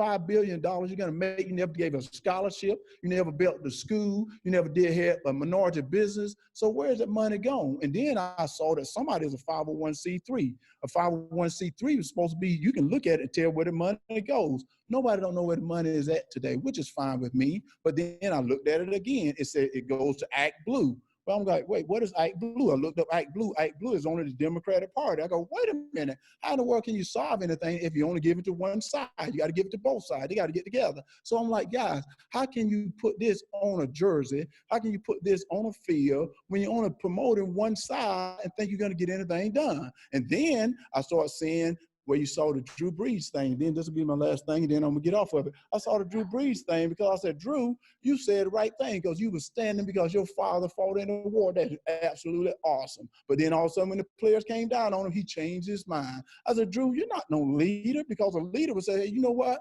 I'm not saying anything is wrong here. What I'm saying is I'm standing because my father fought in the war. But because you have a problem, my African-American brother, I'm going to see what your problem is. Let me help you with that as well. Not sell out, because now you're selling out because you're just giving in. No, you've got to go do what's right. What's right is, you know what? If there's a problem, I'm going to help you with your problem. But don't quiet me down, because now everyone is afraid to speak the truth. Let me tell you what the truth is. This is the truth, and you guys may not like it, but this came from the Lord Jesus Christ. He said, how can you ask my heavenly Father to forgive me if you can't forgive your fellow brother? And then the next thing it says, how can you, God speaks togetherness. He never talks about separation. And also God speaks about, you know what's so funny? You have to be able to forgive. Because let me ask you this one last thing. This is what was so interesting, because I said people started to educate Herschel Walker because I started reading. And I said, God, that's the worst thing you could have done. I happened to be doing a TV show, and someone asked me about the Washington Redskins. And I'm sitting on this TV show going, wow, man, they asking a black man as a Redskin should change their name. What does I got to do with that? Why don't they ask a Native American? Wouldn't you think that would be the best thing to ask? How can you ask an ant how he feels unless you talk to an ant? So I decided I'm going to look it up. So I went and called some friends of mine who are very high up with the Florida State, because you know they're called the Seminoles. They was Indians as well. Because my mom is 40% Indian, but she never lived that life. Let me tell you the reason why. In the old days, she told me that the Indians were worse than the blacks. So I'm like, wow, they were treated worse than the blacks? I didn't even know that. So my mother never practiced that life. So let me go back to the Seminoles. So I called the Seminoles up. And all of a sudden, the Seminoles said, Herschel, no, said that we're okay with the Florida State being called the Seminoles. And a matter of fact, we have an agreement with them, and we love them being called the Seminoles, because that's pride. So now I got to go to the Washington Redskins. So this what was so interesting. Before I could start studying about the Redskins, I was going to go to a reservation, but I happened to look up, and you guys can look this up as well. You're a guy by the name of Gary Clark. Gary Clark, was that him playing wide receiver for the Washington Redskins? He's already done this research for me, so I didn't even have to go and study this. So as I looked at Gary Clark interview, he happened to visit 3 reservations somewhere in that Virginia area. Well, 95% of the Native American Indians were okay with the Washington Redskins being named the Washington Redskins. but the other 5% didn't like it because they were Dallas Cowboy fans. So it had absolutely nothing. It had absolutely nothing. It had absolutely nothing to do with the Redskins being called a Redskin, but we have this culture that is bringing up problems that shouldn't be brought up, because now let's talk about racism. I said, well, now why are you going to ask Herschel Walker about her racism when I wasn't around during slavery? Because this is what was so interesting. I said, why don't I go ask someone older? My mother's a minister. She's in her 80s. She's going to be 84 in October. So I said, oh, Mom, you need to tell me about what happened when you were a little girl. And I'm not going to go into some of the stuff she told me what happened, but one of the things she said that was very interesting, she said, I don't really, now this is my mom, you don't think your parents are smart till you get out of college. You ever notice that? And then, you know, I was sitting there and I said, Mom, tell me what was going on. She said, well, my nickname is Bo. So if you ever see Bo Jackson wanted to be me, but he's not me. I beat Bo in everything we ever competed in. He can tell you that in himself. But anyway, well, I was with my mom, and she said, you know, Bo, I don't believe in reparations. She said, because has anyone ever talked about paying those white soldiers that died in the Civil War to free the slaves? And I was, oh, I better not mention that, because people get mad. You start telling you got to pay someone else because they want that money. She said, and as well, she said, things are moving slow, but things are still moving. She said, we have a justice system already in place. Do we need to work on that justice system? We do, but we have to work on it in Washington. We don't work on it on a baseball diamond. We don't work on it on a basketball court or even a football field. The way we do it is get together. And that's what I told the NFL, the NBA, the MLB, the Women Basketball League. I said, guys, why don't we all get together? Let's go to Washington, because I can promise you this, 100% promise you this. I will get the Democratic and get the Republican in that office, because remember when Tim Scott came in there with that bill, reform bill, which is, if you watched football this past weekend, I saw this commercial. And the only reason I know about the commercial because I was on some show last night, the Fox show, and they played the commercial for me. And I heard one of the guys said, we want police reform. I'm like, whoa, that's what Tim Scott, the bill he was trying to get was police reform. So if y'all had listened, you could have went to the Democratic Party and said, why don't y'all go in there and talk about that police reform that we want? That's in the bill that Tim Scott was trying to get, that the Democrat wouldn't even show up to even do the bill. They wouldn't even show up to do the bill. I'm like, guys, what you want, these people won't even show up. How in the world can you get anything done if they won't do it? And then I heard, and I'm not going to tell you who said this, we're not going to talk about this until after the election. Wait a minute, there's a people dying on the street and you don't care about people dying on the street? Well, I had to educate myself again, because I looked at the Constitution of the United States of America. In the Constitution of the United States of America, it said I would defend the Constitution of the United States of America, foreign and domestic. Well, within the Constitution, in Article 1, it states that you have the right to your law or your person and your property. Well, these governors, these mayors, and these cities are not protecting these persons because they're getting killed, they're getting hurt. So people in Washington not doing it either. But the only one that can change it, who want to have a voice, is people that got the voice. People like myself who got a Twitter, people like LeBron James, people like all these people that got a voice. But let's not lead the people wrong, because I heard ministers say all these things, and I'm like, guys, wait a minute. If you're not preaching togetherness, if you're not preaching forgiveness, you can't be a preacher, in my opinion, because that's a false prophet in my thing. And God don't like people like that. I'm gonna tell you what, I think God may like you, but he loved Herschel too. So I'm gonna live by God's law, not by man's law, because that's what counts. But that was short, and I just, sorry about that, Scott. I just got carried away.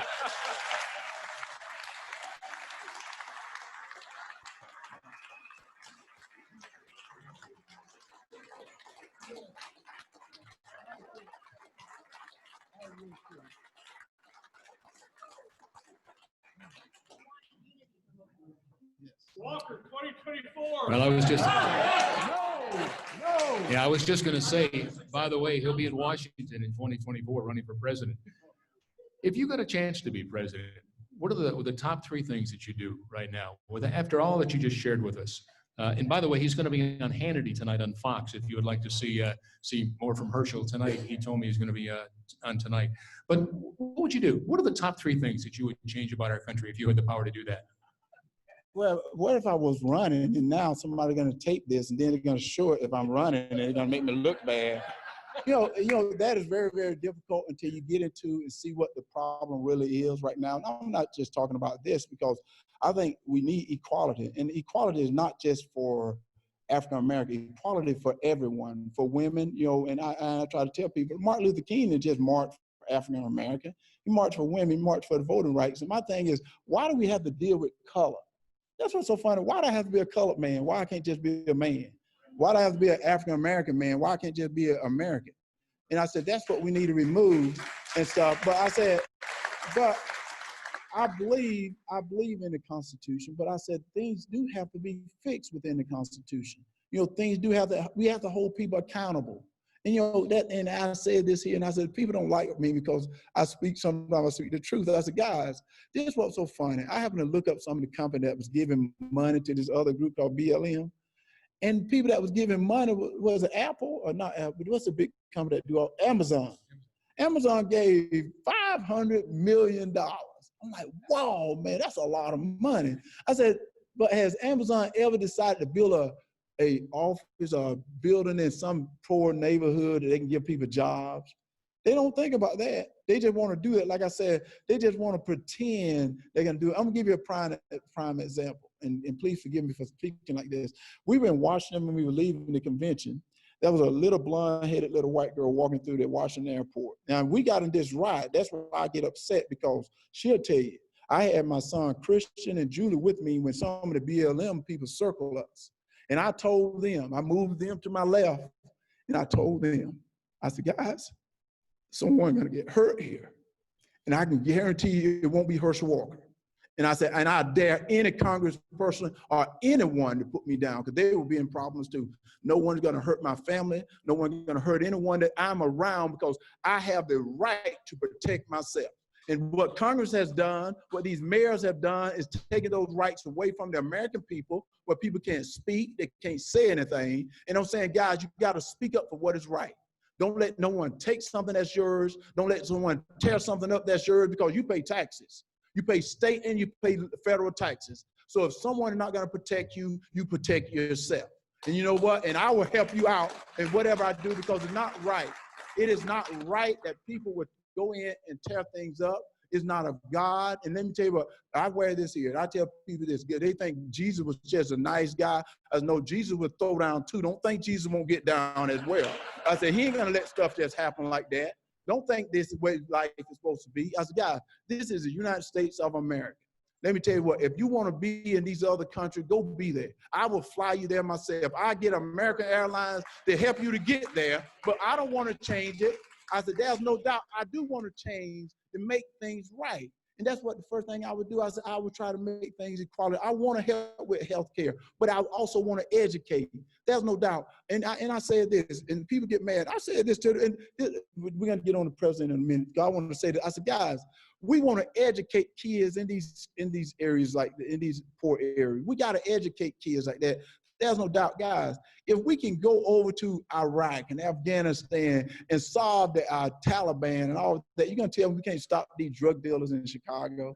Let's be honest here. We can go all to all these other countries, solve all their problems, but we can't give money and start a good school in these bad neighborhoods. Let's be real here. You know, I saw Spike Lee, and I'm not going to say this is a racial thing, because it's not. I saw Spike Lee movie years ago. When he did his movie, I forgot what the name it was. They used to put liquor stores in black neighborhoods and gunshots right next to it, so they wanted us to kill each other. And I said, that's a terrible way of looking at things. But then I realized that may be true, because this is what's so interesting. This BLM thing, I was watching, and I only watch these crazy shows. Like I started watching this show called Snap. Don't watch that show. Serious, that's a wild, don't watch Snap. But I started watching these crazy shows. It was CNN that was almost like Snap. Well, I was watching Don Lemon. What's it? Lemon. What is his name now? He changed it though. He became, when you get money, you change your name. He was, no, it was Lemon, but what is it now? Lamont, whatever his name is. But he don't realize that when you get to heaven and you change your name, you change your hair, you change everything, God don't recognize you. But anyway, what was weird, I was watching him interview Terry Crews. And Terry Crews, I like Terry Crews. I've always I became friends. I think Terry Crews is cool. He's cool, he's pretty cool. But I was watching this interview, and all of a sudden, Terry Crews was telling Don Lemon, because he was giving statistics. And this was so funny. When you give people statistics, they don't like to hear that. he was giving them statistics about the black on black crime, that we want to be accountable for everything. And Don Lemon said, no, we don't want to be accountable for the police brutality. And Terry Crews said, no, because that was a little girl that was killed in her bed. She was sleeping. She had nothing to do with all that. He said, no. If you want to start that movement, that's a different movement there. And I was like, what are you talking about, guys? Let's be honest here. Y'all the one that wanted to educate Herschel Walker. The black on black crime in the last 4 years today is 19 African Americans been killed by the police. But it's about 500 black on black crime that has happened. So you don't worry about that. You don't worry about these police officers that were shot in LA. You don't worry about that there. You don't worry about that lady gets out she was already shot and she was trying to help her guy. And not one person went to help them. They were by themselves.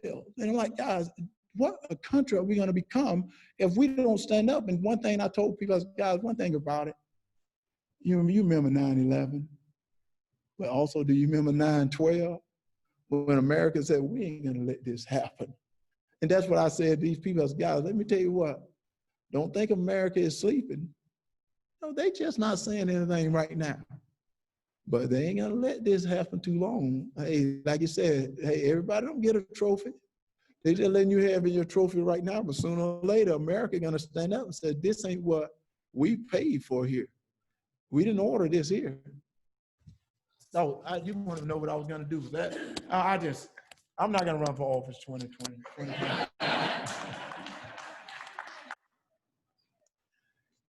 Donald Trump. Bipartisan. Pardon me? Yes. I said he's really bipartisan. He's really bipartisan. I am. I'm Yes. very bipartisan. My mom, I thought I was raised Democrat. I don't know what I was raised. I was just raised as whoever was best for the job. And this will tell you about Herschel Walker. I love America so much. I told people this, and I said this in Washington. I speak on. I speak on in Washington on the Hill. They don't like what I say because I told the Republicans I think they're wimps. I said, guys, you're letting the Democrat get over with everything. If I were you, I start fighting back. They don't even fight back. They just let them get over with it. I quit doing that. I said, guys, this was so funny. I said, I want everyone to have an opportunity. I said, AOC. I said, she said some crazy stuff, do she not? She come up with some crazy ideas, but I'm glad she got elected. And I'm gonna respect her because she got elected by her people. And I said, that's what makes America great is we all get an opportunity to voice our opinion. If you don't like it, vote them out the next go round. We're not a country that you can stay here forever and give us your crazy ideas your whole life. We're a country that we can vote. We get people back out of office. We bring people back in. And I said, that's what I'm fighting for. That's what I want my sons to have. That's what being an African-American man, guys, I said this here I was talking to some players. I didn't even tell you this. I was talking to some players that got a degree from college. I was totally shocked. And they told me there's a Herschel, you're one of those athletes, there's only one come every 100 years that, you get these special privileges. And I said, guys, that's not true. I said, yes. And I said, I will say that, yes, I do get a pass on a lot of stuff, but I said, I've been profiled before. I said, I've been profiled before. And Julia she was listening on the phone in Georgia. Late at night, a couple of years ago, I got profiled by these two young cops. I thought it was one, but these two young cops. But I told my mom this. I said, Mom, I got profiled, and I was telling her a little bit of the story, how rude they were to me, how disrespectful they were to me. But I was very nice, and they wanted to search my car, and I told them no. And they said, well, they're going to bring the dogs. I said, you can bring whoever you want. You're still not searching the car because you don't have a right to search the car unless you got a reason that I was doing something, which he hadn't even told me. He didn't even tell me why he stopped me. And then they started getting really rude and stuff, and I finally gave him my license and stuff, and they went back, and when he found out who I was, he came back and apologized and all this stuff. But this what was interesting. I told my mom this. I said, Mom, this was so interesting. I said, I probably could have got out of that car. And I can promise you, I probably could have beat both of those cops. This is no doubt, guys. I probably could have beat both of them. But I said, what if I didn't beat both of them and I started running? I didn't do anything, but they got a right to shoot me. They do, because I broke the law. I should have just let my father handle that. And I said, so I'm not saying, and I tell people there's two sides to every story. That's the reason why I told Drew Brees, that name you put on that helmet, that's two sides of both stories. Guys, open your eyes and look at things. I said, the police wasn't just driving down the street and happened to see this man just walking out of this apartment. The police got called by someone that was being hurt. So that's the reason they showed up. And not only that, there was more to that film than what you see. And I'm not going to go into that because there's a law thing going on. So I said, so don't put something on your helmet because you don't know the whole situation yet. But yet, I'm going to say this, and then you can go to Donald Trump. I said, what was interesting to me, you had Vice President Biden and you had Senator Harris goes to Wisconsin. But they only go to see one person. They have a little town hall meeting, but there was only two people at the meeting. But they go to see one person, the person that was injured. Well, what about the victim that made the call?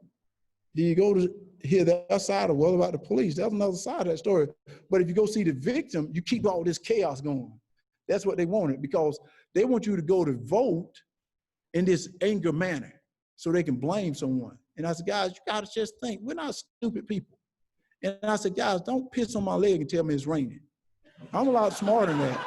Oh, I can't say that. I can't say that. Oh yeah, I'm sorry. We're heading down the home stretch. We just got a couple of minutes here, Herschel. And so I just want to wrap it up with two quick questions. I want you to talk about your friend that you've known almost 4 decades, Donald Trump. Was 82, 83 that you met him. And also, I do want you to talk about, just very quickly again, we expected the national anthem. We've kind of alluded to it, but I was really disappointed with what I saw the other day with the football players. And then one of the teams, and this isn't just one team, other teams did this around the league, just stayed in the locker room during the national anthem. I just, and I just wondered what you might share with us and how we move forward and get things right for everybody, so everybody's pleased with what we're doing. Well, first of all, I think to get things right is I think the league got to come together. You got to get people in management, leaders, to have guts to say what the rules are going to be, and they hold to it. I think the commissioner should say, and I would say if they want to stay in the locker room, they stay in the locker room during the national anthem. That's okay. I think that's okay. Don't go out on the field. Don't kneel. Don't do this. Don't do that. Stay in the locker room. I think by coming out and kneeling, by coming out doing this with the BLM sign, guys, you do have a right. They have a right to protest. But I said people have a right to not watch TV anymore. People have a right not to come to the game no more. Don't get upset if they boo you, because now you get upset that they're booing you. Like, that's the task you decide to take by protesting. There's some people that are gonna like you, but that's what's great about America. We have the right to disagree. We're not in a place where you disagree with me and you may come up missing. No, that's what happens. And that was a friend, UFC fighter, that was protesting in Israel, and he just got hung. Well, this was so interesting. He's protesting. A guy comes up with him with a knife. He happened to take the knife. Well, they get in a fight. The guy gets stabbed. Well, he's alive, but he didn't start the fight. This guy, he was protecting himself, but he got hung a week ago. Guys, we're not in a country like that. And I said, that's what's so great about it. And let's talk about Donald Trump for a moment. This was so interesting about this here. I never decided to speak for Donald Trump. I wasn't gonna say anything, even though we've been friends. This man been calling me while he was president. Do y'all know little Donald, little Ivanka I raised? They lived with me for a week during the summer for 5 years. Every place they went, SeaWorld, every place they went, I took them. I tell everyone the education of those 2 kids is not from Donald Trump. That's from me. I taught them to. But anyway, I raised them to. Donald Trump has been at my dinner table many times, his family. I've been at his dinner table many times. I know the man. I've been around the man and stuff. But this is the honest truth. When y'all see a press thing going and Donald has to come out and you think he's late, you want me to tell you what he's doing, that people don't realize what he's doing? There's people back there that put this show together. He's saying hello to everybody. That's the honest truth. This man is saying hello to everybody. He's looking at you. He's getting your name down. And the Secret Service trying to move him along, This was weird. He hadn't met my son, Christian, yet. We were on the White House lawn. Donald Trump has a big important meeting because somebody from some foreign country was coming in. So the Secret Service was trying to move him, and I said, oh, President Trump, I got to get you to say hello to Christian. You never met Christian. This man told the Secret Service, I'm not leaving till I meet Herschel's son and stuff. He stayed there like, how long, 20, 30 minutes later just to meet my son, because he drove there turning flips somewhere. But this was so weird. This is a president. I'm not saying that he's the best president in the world, but he's the best president we got running right now. I can tell you that. And let me tell you the reason why. I'm gonna tell you the reason why. And I started looking this up. So look it up yourself. Don't trust me. Look stuff up on yourself. Why do I need to tell you? This man, and you know, this was so weird. These are things that they did for the African American, like the Opportunity Zone, the historical black colleges, all this stuff. We're not even gonna talk about this because people go, oh, he did that. I said, guys, he didn't just do that for no vote. Guys, he did that a little bit ago. He didn't just do that for no votes. He did it because it was the right thing to do. He'll tell you that. He did it for the right thing to do. It just so happened it helped the black and brown people. People think he was just doing it for, he didn't do that for votes. He was doing it because it was the right thing to do, because the other presidents in the past never did it. Do people know they never did it? And then I said, guys, you know, another thing about this man here, you ought to say, I even told Donald this. I said, Donald, you need to let people see you with your grandkids. I said, you need to let the women see you sitting in your office, your grandkids running all over the things, and you got a suit on, and you're like maybe picking them up for this and putting them over there and doing. I said, people need to see you like that. I said, people need to just see this of you because they see you this tough guy that's tweeted. Donald Trump is not a twit, or whatever that is. That's not him. He's not that. This man loves America. He's gonna protect America. And guys, let's be real. When I was in high school, I used to travel to Europe. I was traveling to Europe and I used to get over there and I go, wow, why I never see made in the USA in Europe anywhere? You ever seen made in the USA? Every place you go here, made in China, made in Japan, made in India, made here. But then, yeah, why all these countries got stuff made here? I know we're supposed to help, but aren't we supposed to help ourselves too? So, and let's be real. You can vote for who you want to vote for. But if you've been doing it for 40-something years, you haven't got it right yet, and now you think you're gonna get it right because you got a grandfather now. Because now, you ever had an old grandfather that says crazy stuff, you let him get away with it because he's old? You ever notice that? So now they listen to people say stuff and you go, wait a minute, let me check him on that. Guys, I'm not saying anything mean here. What I'm saying is, guys, look at stuff, pay attention to it. And I want you to vote. Get your family out to vote. Vote for who you want to, but look at it and make sure you're voting for someone that's going to be great for America. America, you know, middle class. Let's talk about the middle class for a moment. Everyone said that the middle class. I go, okay, middle class. Let's think about it. Middle class is $40,000 to $140,000, right? So that's going to mean that people got to go to work and they got to start their own business. Well, if you don't have no one to bring money over here to start a business, how can you hire people to go to work to make the $40,000 and $140,000? Because they keep saying Donald Trump is helping the rich people. Oh, he's not. He's helping America because you got to have money to make money. You know, you ever try to go to the bank and you ain't got no money? You ain't gonna give you a loan. Let's be real. You ain't got a job. You don't have a job. You don't have no money. You think a bank? I'm gonna tell you what they ain't giving you. And being black, hey, they sure ain't giving you no money. I can tell you that right now. And this is another thing. People don't even know what this man does. This man, out of his pocket, is give money to people. Oh, wait a minute. There's more African American working for Donald Trump in his administration than the Obama administration. Y'all probably didn't know that, did you? And it ain't got nothing to do with him. That's what people don't realize. And then there's more women work. And I said this before he became Donald Trump. Donald Trump has more women working in his office in New York than he had men. And I'm gonna tell you the reason why, because I do too, because let me tell you the reason why, men, so don't get mad at me, because a man ain't gonna do nothing. You know, they're gonna go play golf. Hey, they're gonna give somebody else to do it. A woman gonna get the job done. That's the truth. She's gonna stay and get it done, but a man gonna find an excuse, not saying anything you're gonna get it done too, Scott. But a man will like give you, hey, he ain't gonna take the phone call, let's be honest. He's gonna give it to someone else, but a woman is gonna get that job done. She's gonna make sure it's done right. And I learned that. Hey, I'm trying to get brownie points. Well, I tell you what, we could go on all day, my friend, but we have to. Have we got time for a couple questions or not, Bill? Let's, We in respect for time. okay. Herschel's going to stick around afterwards, but I know some people have to perhaps move on. We're going to run about 10, maybe 15 minutes over today, but he will be around some afterwards. Is that right? Yeah, I'll take a And couple we of can pictures. do that just out of respect for everybody's time. So I'm going to say, let's do 2 questions. Okay, two questions, and I had one thing at the end I wanted to wrap it up with. Yes, go ahead, sir. Strategy business question. James Potter and I have a mutual friend that was a teammate of yours, Timmy Newsom.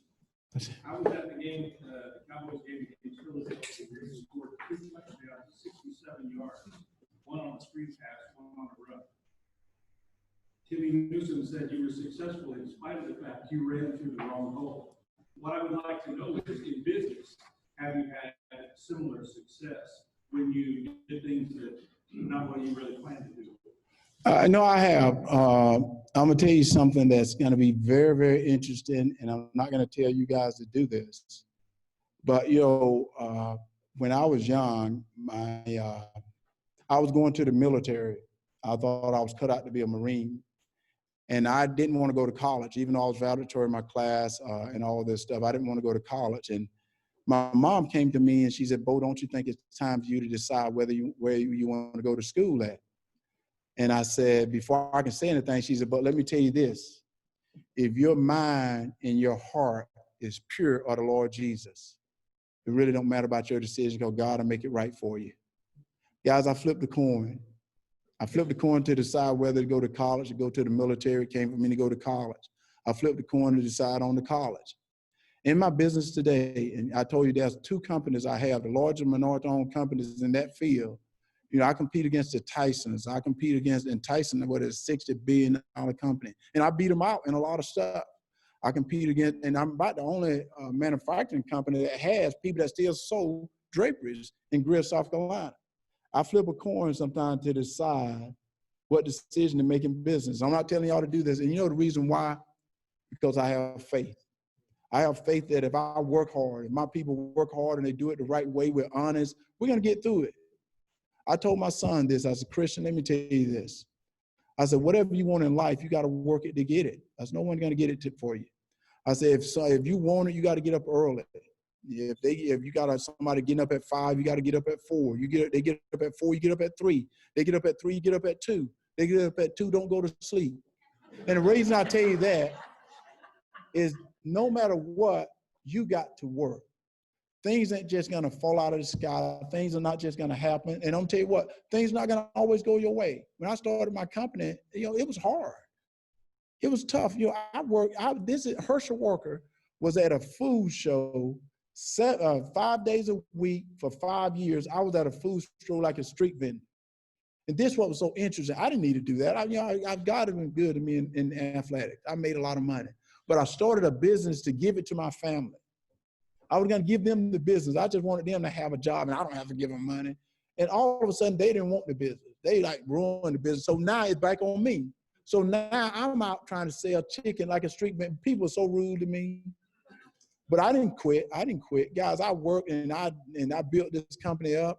And today, you'll be shocked the people we have that we service today. You have Chick-fil-A, Marriott, I'm that prime vendor, most MGM. Y'all may think like the good chicken, that's from me. The bad chicken is from Tyson and stuff. And so.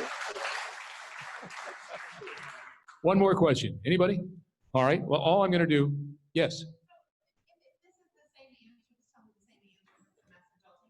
I'm speaking to a group of high schoolers today about running their own small business. So can I give them some advice? Let them know that it's okay to fail, that sometimes you're going to fail, but you got to get back up. You can't stay down there. And you come to a crossroads in life. Take a direction, because you can always turn around. Don't just stay there and get run over, because this world is moving. And that's one thing that people get nervous and they think that, oh, I'm going to, and I hate to tell you, we're all going to fail, people, but you got to get back up. A quick little story I got. You remember Rocky 5? You remember in Rocky 5 when Rocky talked to the kid from Oklahoma named what? Tommy Gunn. Talked Tommy Gunn in the box. He talked Tommy Gunn in the box and stuff, and Tommy Gunn become the champion. But also now Tommy Gunn want to fight Rocky. But Rocky retired. Rocky is in this bar with his big mouth brother-in-law, Polly. And as Polly and Rocky is in this bar and stuff, Tommy Gunn and Don King lookalike comes in this bar trying to pick a fight, and Rocky don't want to fight with it. And then all of a sudden, Tommy Gunn swung on Rocky, and Rocky moved. He hit Rocky's brother-in-law and knocked him to the ground. And Rocky go, let's take it outside. And I go, uh-oh, this guy don't realize this is a Rocky movie. And Rocky winning his own movie. So Rocky and this guy goes outside, and they start fighting in this alleyway. If you remember this, y'all remember Rocky 5, they start fighting in this alleyway and stuff. And Tommy Gunn is beating Rocky up. And I'm thinking this is the end of the Rocky series because that's 5 of them. So this may be the end of the Rocky series. Now Tommy Gunn is a cool name. But Tommy Gunn not rocking to this trash. Like we get knocked down into this trash sometimes. So Tommy Gunn not rocking to this trash. And Rocky's laying in this trash feeling sorry for himself and stuff. And Tommy Gunn and Don King looking like they're walking away patting themselves on the back. You remember Polly? You know, it was Polly, his ex-trainer. And Polly died in 3 of the Rockets to go with Mr. T. You remember that? Like when Mr. T was coming down the stairway and Mr. T said, I pity you, fool, like this. And Mr. T pushed Polly and Polly had a heart attack.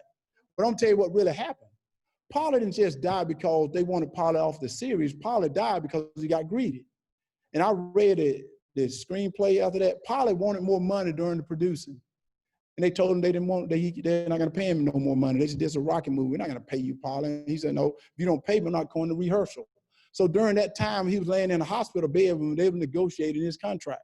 If you remember, Rocky was kneeling at his bedside and Rocky was saying, yo, Paulie, you need to settle for the money they're about to give you. Paulie, no, I want to raise. And they killed him off. That's the reason he died off in Rocky 3.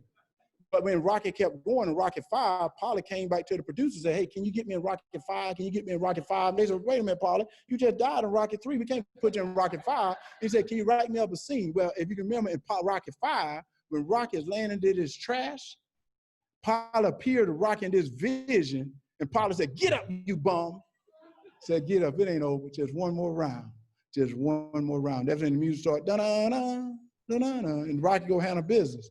I said, you let those young people know that when they get knocked down, there's a guy that has died for them, saying, get up just one more time, just one more time. So they keep getting up, and I guarantee you they'll be successful.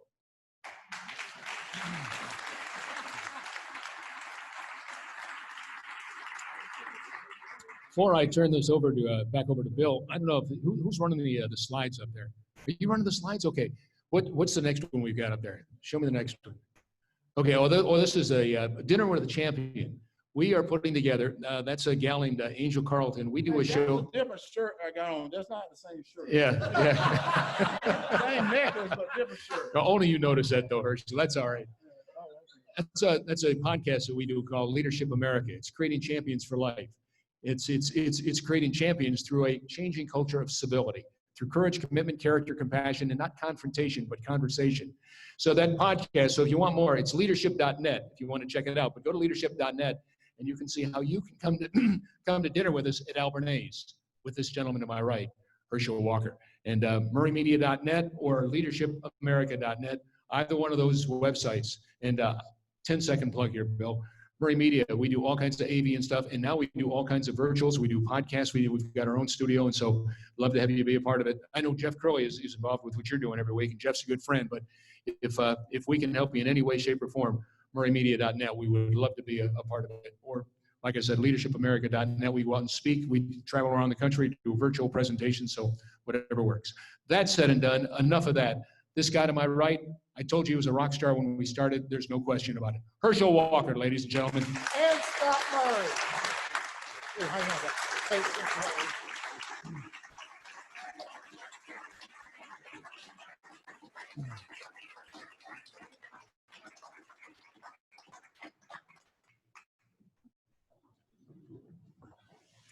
This is a book.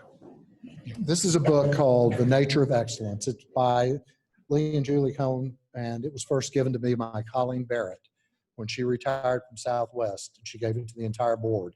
But Herschel, on behalf of Success North Dallas, that is for you. There's also dinner for two at McGuire's, and we really thank you. Scott, for you as well. And then there's something else. And please take this home to Carol, Mrs. Murray. That is a gift from the Grand Spa of a massage or a facial. And just tell her thank you for sharing you with all of us. And I appreciate you both very, very much. And another round of applause, ladies and gentlemen.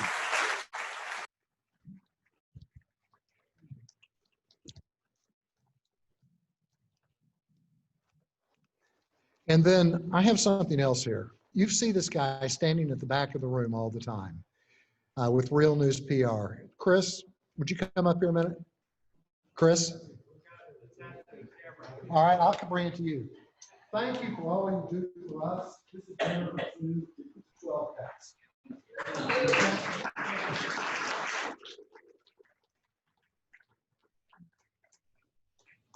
Ladies and gentlemen, you've heard me say this before. I've got the greatest job in the world.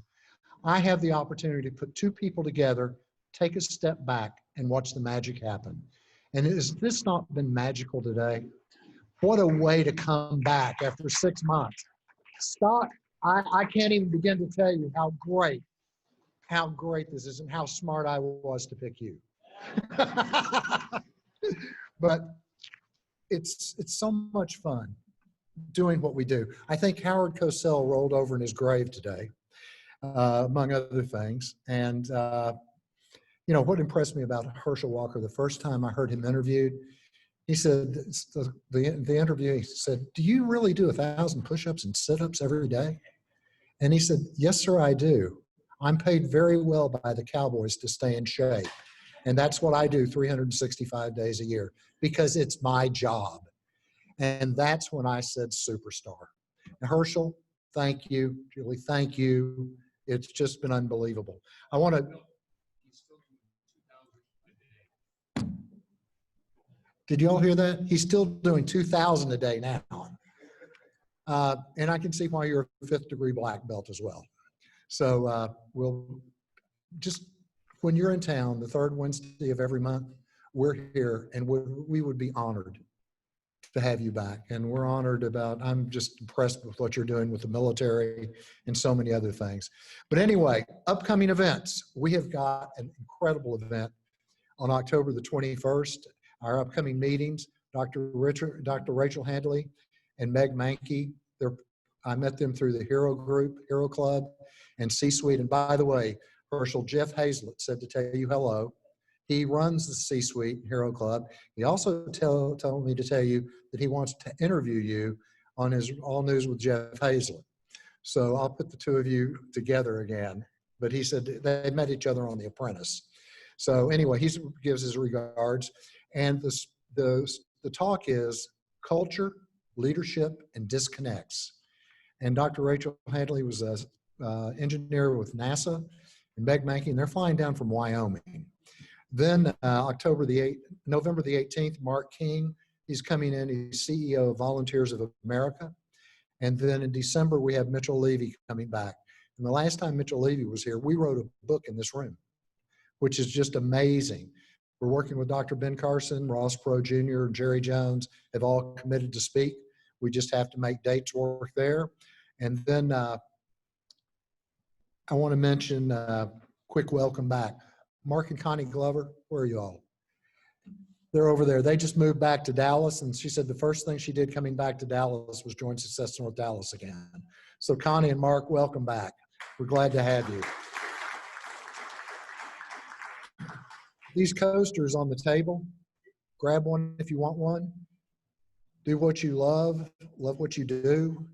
They're a gift from Elizabeth Waters. Where's Elizabeth? Right there in the back corner. Thank you for these. She said she saw those and bought all they had because it reminded her of Success North Dallas. So grab one of those and take it with you. I thank you. Just thank you very, very much. Upcoming events. This event is on. I reconfirmed it yesterday. We are going to 12 cuts. Huh? Stick with the script. This is that is not in my script. That is not in my script. I want you all to know. I'm just saying. Jan, would you tell us what the slide says since I don't have my glasses? Executives, it's how to create a successful network, and it is next Wednesday, a lunch and learn. A lunch and learn. We missed that earlier. Grace didn't talk about it. It's part of their How Not to Suck series. And they're doing a How Not to Suck series. So this is, that's our young executives. What else can I say? Okay. Now that I'm back to script, 12 cuts. You'll be getting an announcement on this probably this afternoon or tomorrow. We'll be going from 5 to 7:30. They're fantastic food. These are the founders of Fogo de Chao. And they're doing everything now with 12 cuts that they couldn't do with Fogo de Chao. And it's a fabulous restaurant. So we're going there September 30th. October the 2nd. Randy Mayhew, are you out there? I am out here. Can you hear me? I guess he's not. So anyway, the first Friday book synopsis, 2 books, How to Be an Anti-Racist, and the second one is Doesn't Hurt to Ask. It's partly cut off. Doesn't Hurt to Ask. Randy is on Zoom. That's October the 2nd, the first Friday. Thank you, Randy. And October 14th, 26th, and 27th, the American Future Series has something incredible coming up. And I can't really do it justice. So David Hamilton, he's the guy that got Richard Branson to come to it. So David, come on up and give him 2 minutes.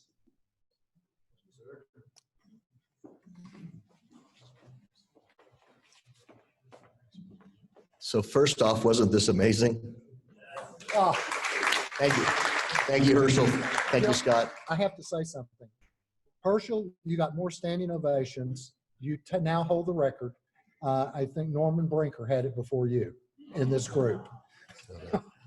So I want to thank Bill for the years of our relationship and the support that we've had. We've done a lot of things together. I appreciate Success North Dallas support of the America's Future Series. In particular, I want to also thank Scott. He's been a big supporter of us, et cetera, done all our emceeing, connect us with folks. It was actually Scott that secured Sir Richard Branson for us, so I want to thank him for that. If you need to know somebody, Scott's the guy you need to know. Real quick, the America's Future Series overarching mission is focused on issues that impact U.S. global competitiveness and national security. It's a nonpartisan speakers series dedicated to raising money and awareness for worthy causes, most of which are military ones. And therefore, Herschel, we would be honored to benefit your charity. I'd like to learn more about that. And the fact that you're nonpartisan, et cetera, that's our point. We say we care about policy, not politics. And if you've got a solution to make America a stronger, more noble, and more generous country, we'd love for you to be involved. So we have a series of events, and they're all in support of our military and its modernization efforts.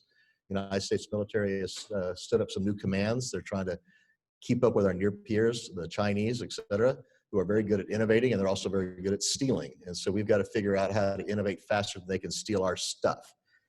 So we've got more brass than you can shake a stick at, 28 stars, if you want to call it that way. We've got a number of 4 stars, 3 stars, 2 stars, 1 stars.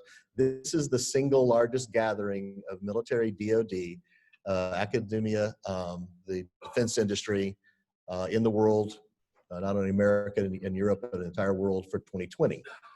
So if you'd like to be part of that, there's an opportunity for Success North Dallas members to pitch in front of the military and earn contracts with the DoD and defense contractors, as well in front of a number of VCs, angels, private equity firms, and family offices. The Perot's are supporting us in this. Raytheon is our key sponsor. But if you'd like to do business with the military, and if you'd like to be fast-tracked and skip past the normal bureaucracy, we're sort of like the direct pipeline so that you and your company can do business with our military and the DoD. And we are raising money and benefiting the Army Scholarship Foundation. So if you have any questions about that, you'd like to be associated with it, we'd love to involve you. And Success North Dallas is a promotional partner, a alliance partner. They're going to have a virtual hospitality suite. You can come join them virtually. This is all virtually. It's 3 events, one on space with Sir Richard Branson, one the Joint Military Pitch Day, and another with on defense innovation. And I hope you'll join us. Please check us out at the website. And David will be down by the American flag afterwards if you have any questions about that. October the 28th, we're going to Coyote Ridge with the Moon family for a happy hour. And then December 2nd, I want you to listen very carefully. If you're not on our email list, you won't know about it. But the Lincoln Experience at the Star are going to be offering test drives September, October, November. We'll be getting this out to you. They're writing up the legal of it right now. From the people that take a test drive, there will be a drawing for Cowboys tickets each month for 2 tickets. After the test drives, the December happy hour will be those people that have done a test drive. Our partner members, they'll get it. Our members will get it first opportunity because it'll be a limited number of spaces, but there will be a happy hour with Darren Woodson, several other Cowboys at the Lincoln Experience at the Star. So watch your emails. If you're not on our email list, you will not get it. And you will have to have that email to sign up for a test drive. So we will be getting that out to you as soon as they get their legalese to us. And I'm looking forward to that. Also, very briefly, it's been a time when we're all going through things. Success North Dallas supports things and other things. If in fact you're virtual and would like to make a donation, you can go to our website, right, Jan? And I don't know if that's going to pick up on the whole thing, but go to our website and you can make a donation where? You can go to the website under membership, and under membership, there's a section there called donation. You can do that and get that in. I think you have another offer. For the membership? You sign up for as a member? Well, that's in the 345. Yeah. Yeah. So, and if you really liked it, we'd ask you to become a member. Membership is $345 a year. That includes all 12 meetings, the food you eat, the first time guest you bring. And if you do it before Jan leaves for Florida, when do you leave for Florida? I'm leaving on the 26th. So if you get it in before the 26th, then we'll have 2 more months to your membership. Very nice. Very nice. He does a lot of things I don't know about. But, and also we're invoicing current members. So do us a favor, pay your dues. That way we can keep them down. And remember, you're not a member if you haven't paid dues. And if you think your dues might be due, just go ahead and pay them anyway. You'll make Jan happy. And we like to keep Jan happy, don't we, Jan? Lastly, I want to do this very quickly, but this is very important. If you are new to Dallas, in transition, or looking for an internship, I would ask that you stand, give your name and discipline only, come down by the Texas flag afterwards, and anybody in the room that has an idea for you, come down and visit with them quickly afterwards. So let's do this very quickly. New to Dallas, in transition, looking for an internship. Please stand, name, and discipline only. Start right over here. Yes, sir. Craig does well, just moved from California. I do rock your life events. And he does them well. He does them well. Welcome. Glad you're here. I'm back from back to Dallas, originally here. Was in California the past 3 years, and I am an author and I am a guardian. Glad you're back. It's about time.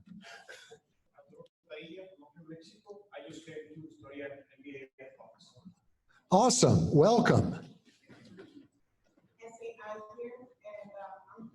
one of the Venture Access Ambassadors, which is a flexible office space, and I'm also the founder of Work Innovations. It's all about innovation, technology, and HR services. So, Mark, I'll be back to you. And she's also part of C-Suite. Very nice. Lone Star Council, here, here. Anyone else? Come down afterwards. People will want to visit with you. We're glad you're here. And also, you'll be getting a video. Those of you that are virtual, you'll be getting a video link. In fact, we'll send the video link to everybody from our Zoom call today. Next month, again, just a reminder, the 21st, third Wednesday of every month, 32 years doing it. Next month will be our 32nd anniversary. And Dr. Rachel Handley and Meg Mankey, you don't want to miss them. They are dynamic. They are absolutely dynamic. So with that, Jan, have I forgotten anything? Did you put, you didn't put anything else in my script? Well, I thank you for that. Ladies and gentlemen, Scott Murray, Herschel Walker.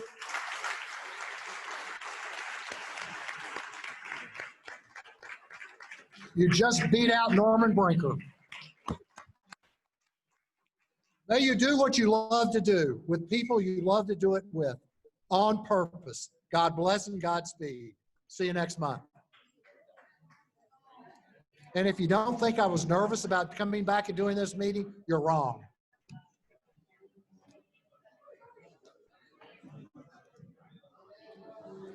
Thank you.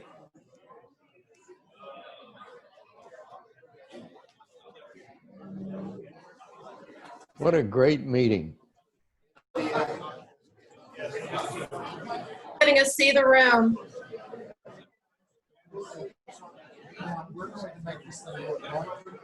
Thanks for sharing the room with us. Great.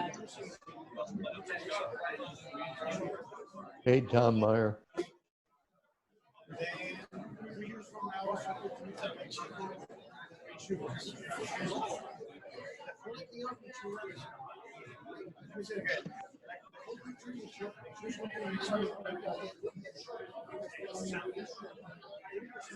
Amazing Grace, are you on?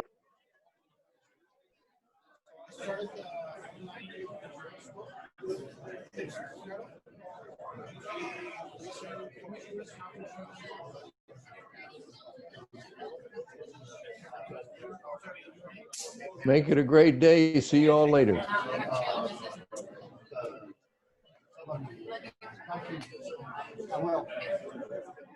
Bye-bye. Have a good day.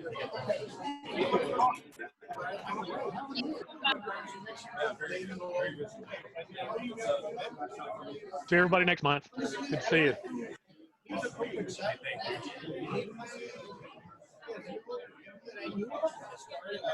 Hey, good job, Lucinda. I've been to a couple of these hybrids. This is the best well-done hybrid I've been to. You guys are really outstanding. Oh my goodness, that's such a wonderful compliment. Thank you. Yeah, I think y'all done a really good. In fact, I'm going to use this as an example to do my next one when I'm going to run a hybrid. Good job. Well, and there are board members on here from Social Media Breakfast, so we're going to talk about it tomorrow probably. Well, you know, just tell them some random person said good job based on their multiple experiences with hybrid Zoom in-person meetings. So I'll be glad to. Thank you. And thanks to the whole team behind the screen, if you will. It's clear to me somebody put some thought into how this was going to work. And like I said, I've been to a couple of these, and I'm really pleased to see you guys actually let us people who are remote actually participate in what's going on. You know, so good job again. Thank you. It's been a while. All right, I'm going to go ahead and sign off, but we'll see you guys later. Okay. Bye. Thanks. We'll do elbow. What time is They're still young. I want to be respectful though, because you're so nice to come and do How do we get him on every talk show? So now in November. It's great. I mean, he's a dear friend. He trusts me. It's all so. I mean, I have to go back and watch it. I think I missed it.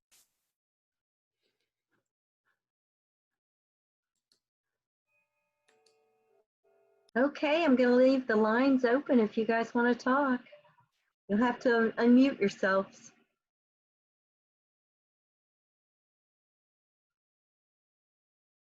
Thanks for coming and joining us. And we've got lots of follow-up to do afterwards and getting some pictures to you guys. And I know you guys couldn't see the last slides that have the dates of the next events on it. So I'll be getting that to you also.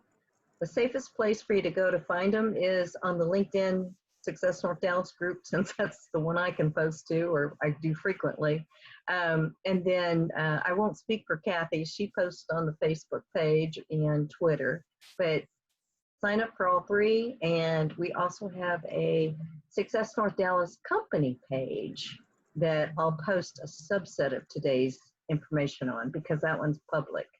versus the LinkedIn group is private. Okay? Thank you again, Lucinda, it's good to Lucinda. see you again. Thank you. Take Thank you care. again. Thank you again, Thank Lucinda. you. Exceptional job, my dear. Hi, Thanks. Gerald. Hello. Have a wonderful week. Thank you.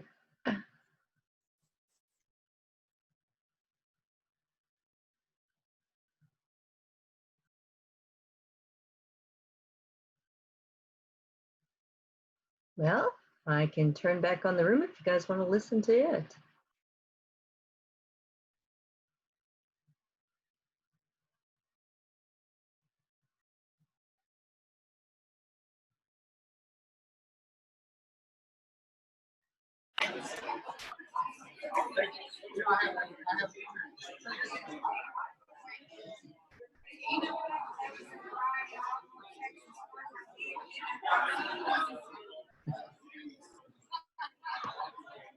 I worked really hard for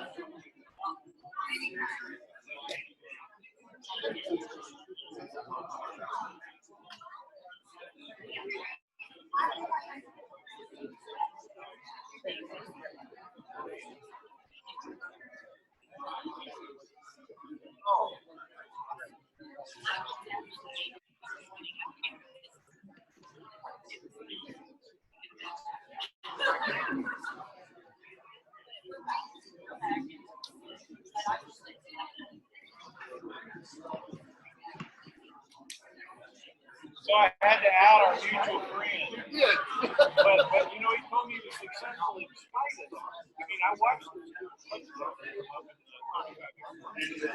I asked him about it a couple of days later. On that phone, you're out in the wrong hole. So I used to say, yeah.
Hi, Tim. Hi, Lucinda. I see you. Hi, Tim. I see you too.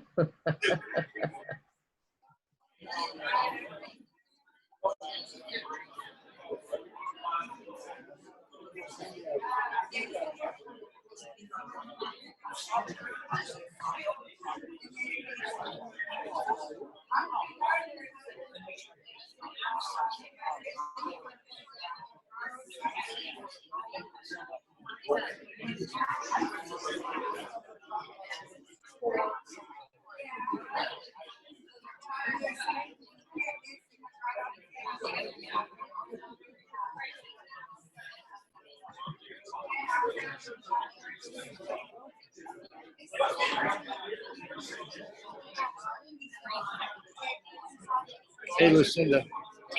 Hey, how are Hey, you? shit, Casey. Are you hugging? So good to see you guys. So happy to be back. Yeah, now I'm done. Yeah. All right, we'll see you later. Where's Bill?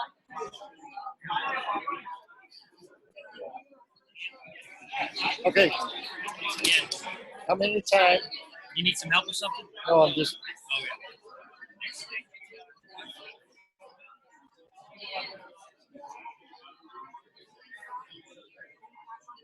Okay. That's about as good as I can do. I don't- That was one of the best presentations, man. I'm telling you. Okay, It was awesome. we're gonna sign off. Oh, well, we'll do the recording later. Oh yeah, I'm gonna get the recording right. Awesome.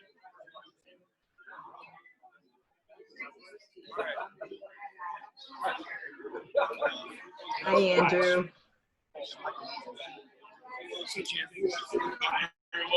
We'll see you later. Thanks for coming. Hi, Andrew. I'm trying to get it over to the other screen.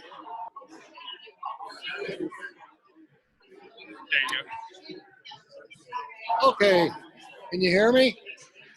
Hear you? Yes. Hi. Yeah. All right. So anyway, this is really good. Sorry, I hope it worked out okay. I'm not sure, but we got a recording, right? Yes, and it says it's recording now, so we're still on live. And I'm going to copy the chat. We can end the meeting and we'll wrap it up, and people are going to move out of here quickly. So Yes. this is what we could do. I hope Lucinda was okay. Yes. Yes. We got lots of compliments. Good. Thank you very much. All right. Thank you. Goodbye. Oh, did you record the chats? Did you copy the chats down? Yes, I copied the chats also.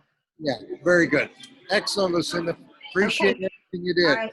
Let me know when it's uploaded to YouTube so that then I can get the transcript. I'll get it later today. I'll get it later today. Should have it probably by noon. Okay. And I'll get it out this afternoon, I hope. I got Okay, nothing planned today, so. Okay, I'll work on it this afternoon too. We'll see you later. Thank you. Okay, bye. Bye.